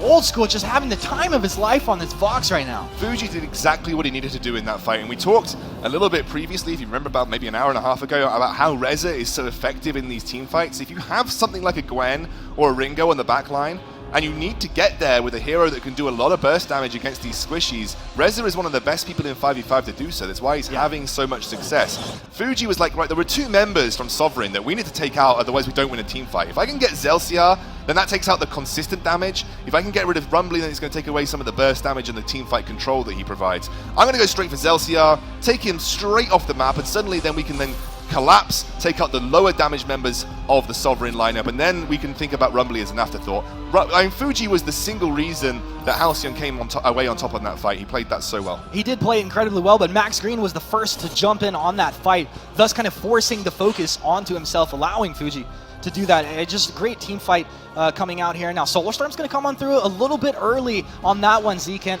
They're going to find the stun. Zekent, you're in a rough place. Look at the damage coming out. Oh, he tries to find the stun.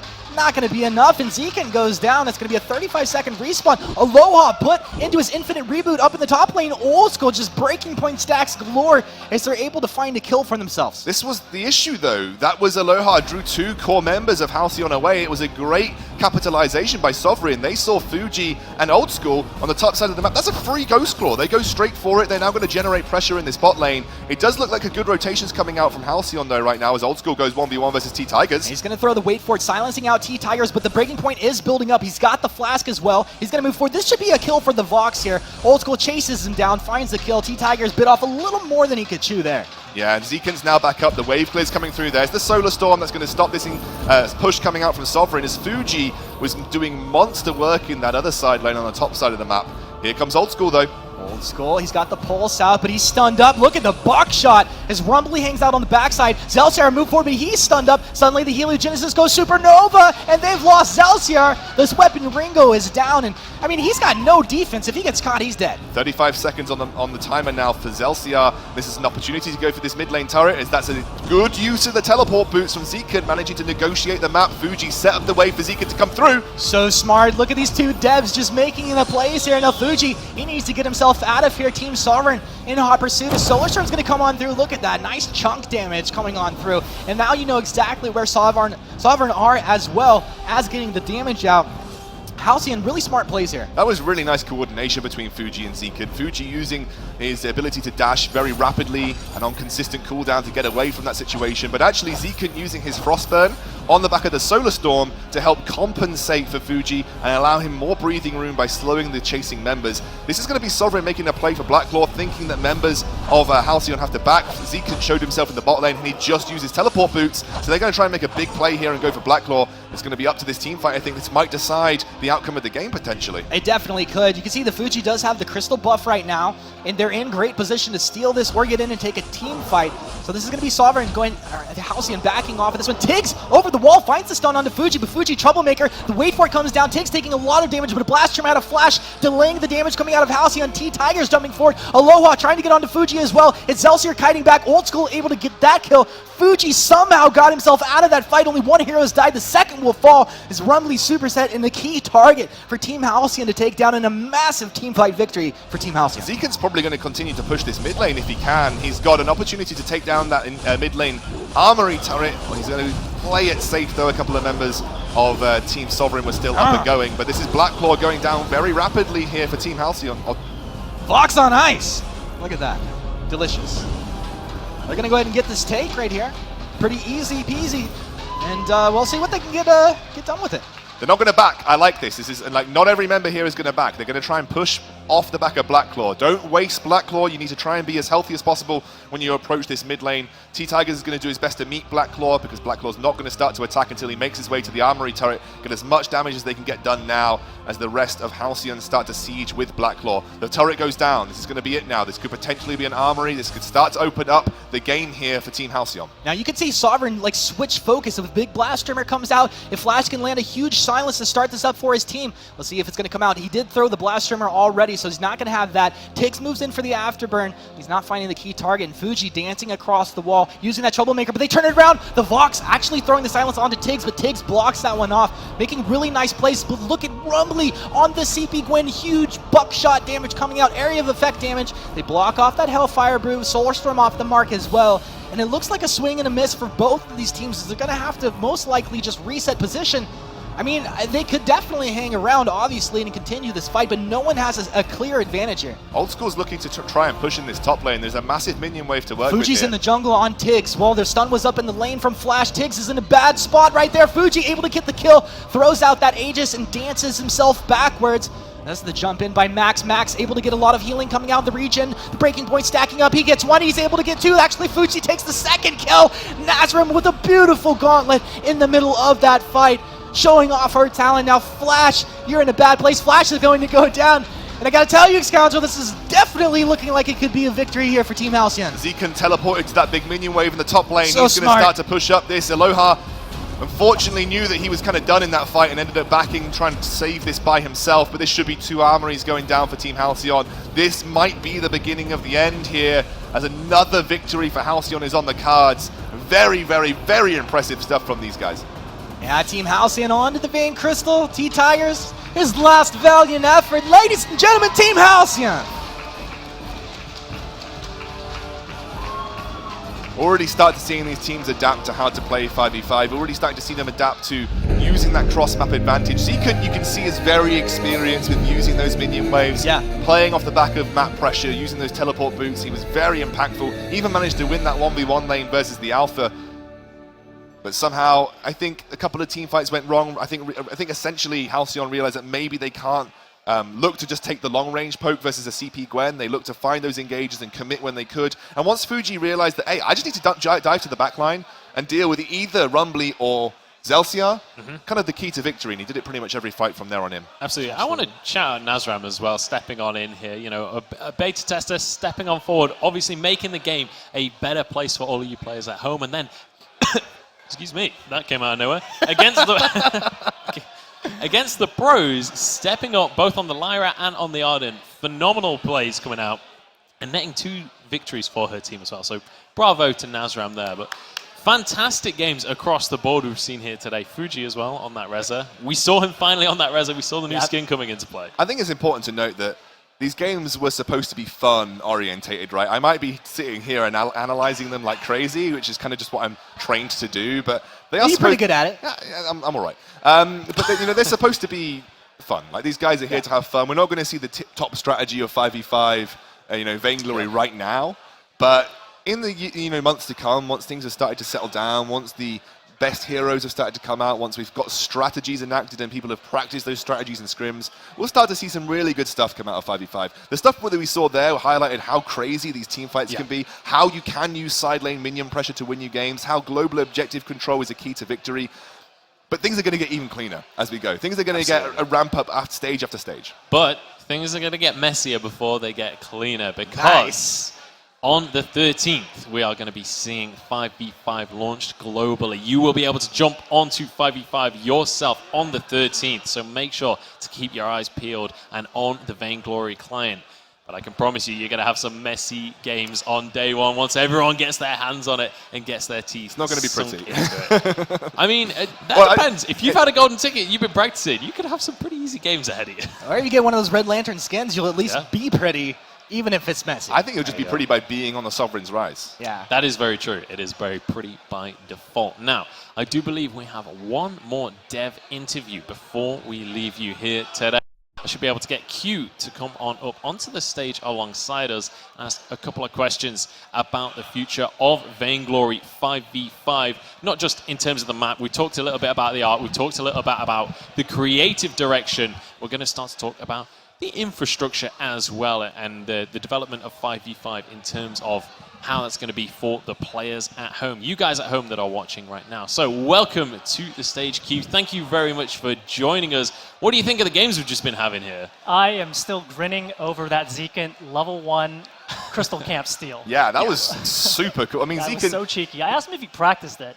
And no, that was a complete improvisation. That's cool. We know that Zekin is an old school player from previous MOBAs that always likes to go with unorthodox strategies, so pulling him out here on the stage no less. Now, I want to ask you a little bit about what we can expect with Vainglory 5v5. I know that you've got a lot of information that I want to pull out when it comes to things like a potential ranked queue in the future. Yeah, there are some things I can talk about. So coming hot after 3.0 is going to be, in 3.1, we're going to release Ranked for 5v5 and Draft Pick.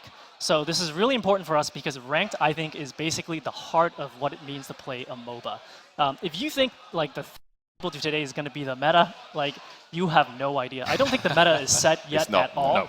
No. It's not set, actually, not even when 3.0 comes out is the meta going to be set. It will be set when Ranked begins. I think the pressure to try hard to win and have it count on your profile, that's what makes the meta emerge. And the thing about metas is it's not designed by game companies. It's not created by game designers. It is oftentimes invented by the community themselves. Yeah. So I can't wait to see what people come up with. So you mentioned Draft Pick. Yes. Can you tell us a little bit more about that? Because I know that's something that everybody will be looking forward to. What can people expect from 5v5 Draft? So we're going to take the draft that we have today, that experience, and we're going to throw it away. Oh, wow, okay. Obviously, Draft is going to support 5v5. It's going to support any number of bans, though initially the starting number of bans will be 2, though that could grow over time as the roster itself grows, but it'll support any number, technically speaking. We're looking at a bunch of issues with Draft today. For example, it's Draft, it's ban phase, and somebody says thumbs down Taka. What do you think that means? could mean anything, right? Don't pick Taka, ban Taka, like don't ban Taka, like. I hate Taka, please ban him, Yeah. or it could be please do the opposite of what the phase means, which is ban. Like it is utterly confusing. Players have asked for additional communication options during draft pick. These are the top issues that we're working on. So supporting 5v5, obviously, but expect totally new ways to communicate with other people and plan and scheme out whatever crazy strategy you have. All right, I want to talk a little bit more about ranked as well. I don't know if you'll be able to tell me more, but I'm going to ask the question anyway. Obviously, the current system going all the way through the tier system up to Vainglorious Gold. How similar is the ranked going to be in 5v5? Are we going to see a similar system coming on through, or is this going to have a whole revamp? The system is going to be the same in 3-1. Okay. But after that, I can't say much else. Oh, okay. Okay, so potentially things in the pipeline, but everything's zipped for now. Are we expecting maybe a leaderboardy style thing? Maybe I don't know. I don't think you're going to be able to pull anything else out at this point. Yeah. I mean, what else in terms of just final question? What do you want to achieve for players when they come to 5v5 ranked? What do you want them to sort of feel like, sort of grinding that ladder? Is you got a specific goal in mind? Like, do you want them to be able to reflect back on their past performances and say, "I've really improved here"? Or are you planning on logging stats for them? What's the sort of the generic overview for them? Yeah, actually, logging stats bridges to some other things that we're looking at. So we are also heavily looking at one, toxicity, number one, and number two, the profile, the player profile. So part of that is the representation of who you are and what you've accomplished in Vainglory. That is another big topic for us. All right, well, we'll have to see how that develops over the next couple of patches. I think we've got some spicy stuff right here. Absolutely, yeah. I'm so excited for 3.1 now. Never mind 3.0. Once we get ranked underway. Thank you so much for joining us, Q. It's been a pleasure having you on the stage alongside us. But that is just about everything that we have for you, ladies and gentlemen, here today. Now, in true Vainglory fashion, I believe that we are going to get everyone to come up towards the stage here, and we're going to do the classic Vainglory shout. So, if people could start to sort of swarm the stage, swarm towards the stage, should be able to get some people to corral on in, and we're going to be wrapping up the stream. But it has been a fantastic day, Sandra. We've had some amazing games, had some amazing announcements. I mean, what's been your highlights? I think just understanding that this is just the starting point for 5v5 has been a real highlight for me. Like, I have been, sort of breath has been taken away by playing 5v5, seeing the development of 5v5, playing it for myself against other people, not just against bots all the time as well, has been a real experience for me. But understanding that this is just the starting point. Like, 5v5 release has been the last years of work for SEMC. They have put their heart and soul, they've put huge hours into developing what is essentially a masterpiece of a mobile game. But this is not the top of the mountain yet. And you've heard from all the devs that they have got long-term plans to improve the overall experience of 5v5. 5v5 was the base to say, hey, look, let's make the core game experience good. And now we're going to be adding ranked. We're going to be adding draft communication. We're going to be adding potential profile stuff. I don't want to say too much because I don't know. But there's so much extra that's going to be put on top here because the devs want to turn this into a world-class competitive mobile game, not only for the casual player, but also for the very top as well. I mean, the devs already have turned this into a world-class mobile game, and we're going to be continuing to push it over the course of 2018. We're going to be joined now by Fuji. He steps on. Welcome to the stage, my man. Hi. How's it going? This is a surprise. What are you here for? Pretty good. I don't know.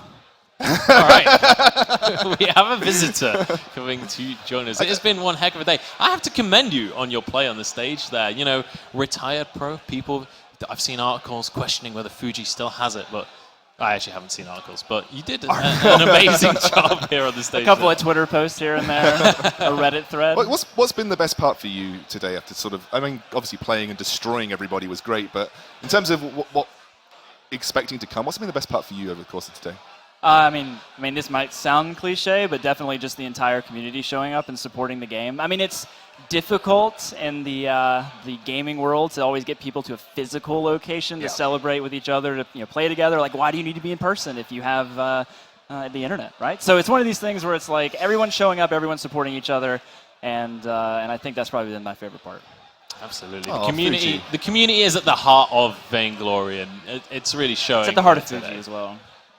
Well, you were a community member before you got here and sort of took the reins as head of esports now, and obviously that's another exciting thing for us personally, but also for you, what you can shape the top level of Vainglory. But that's only a part of what 5v5 represents, right? That's only a small part of the entire spectrum of what Vainglory is trying, and SEMC are trying to achieve with 5v5. They're trying to cater for all levels, and like I said, there's so many things coming that will help do that. I completely agree. So, Fuji, anything you want to say to the stream before we round out the show for today? No, not at all. I actually came up here because you guys have been talking so much. You haven't had a chance to get any drinks, play any games, have any fun. So That's I want to very come true. up here and say, let's go. Time to close this thing out.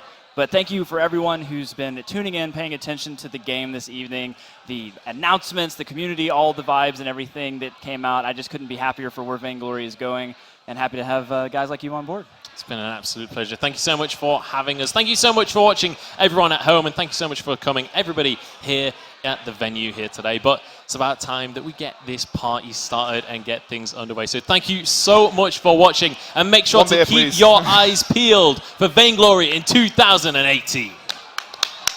Woo! Yeah! Yeah!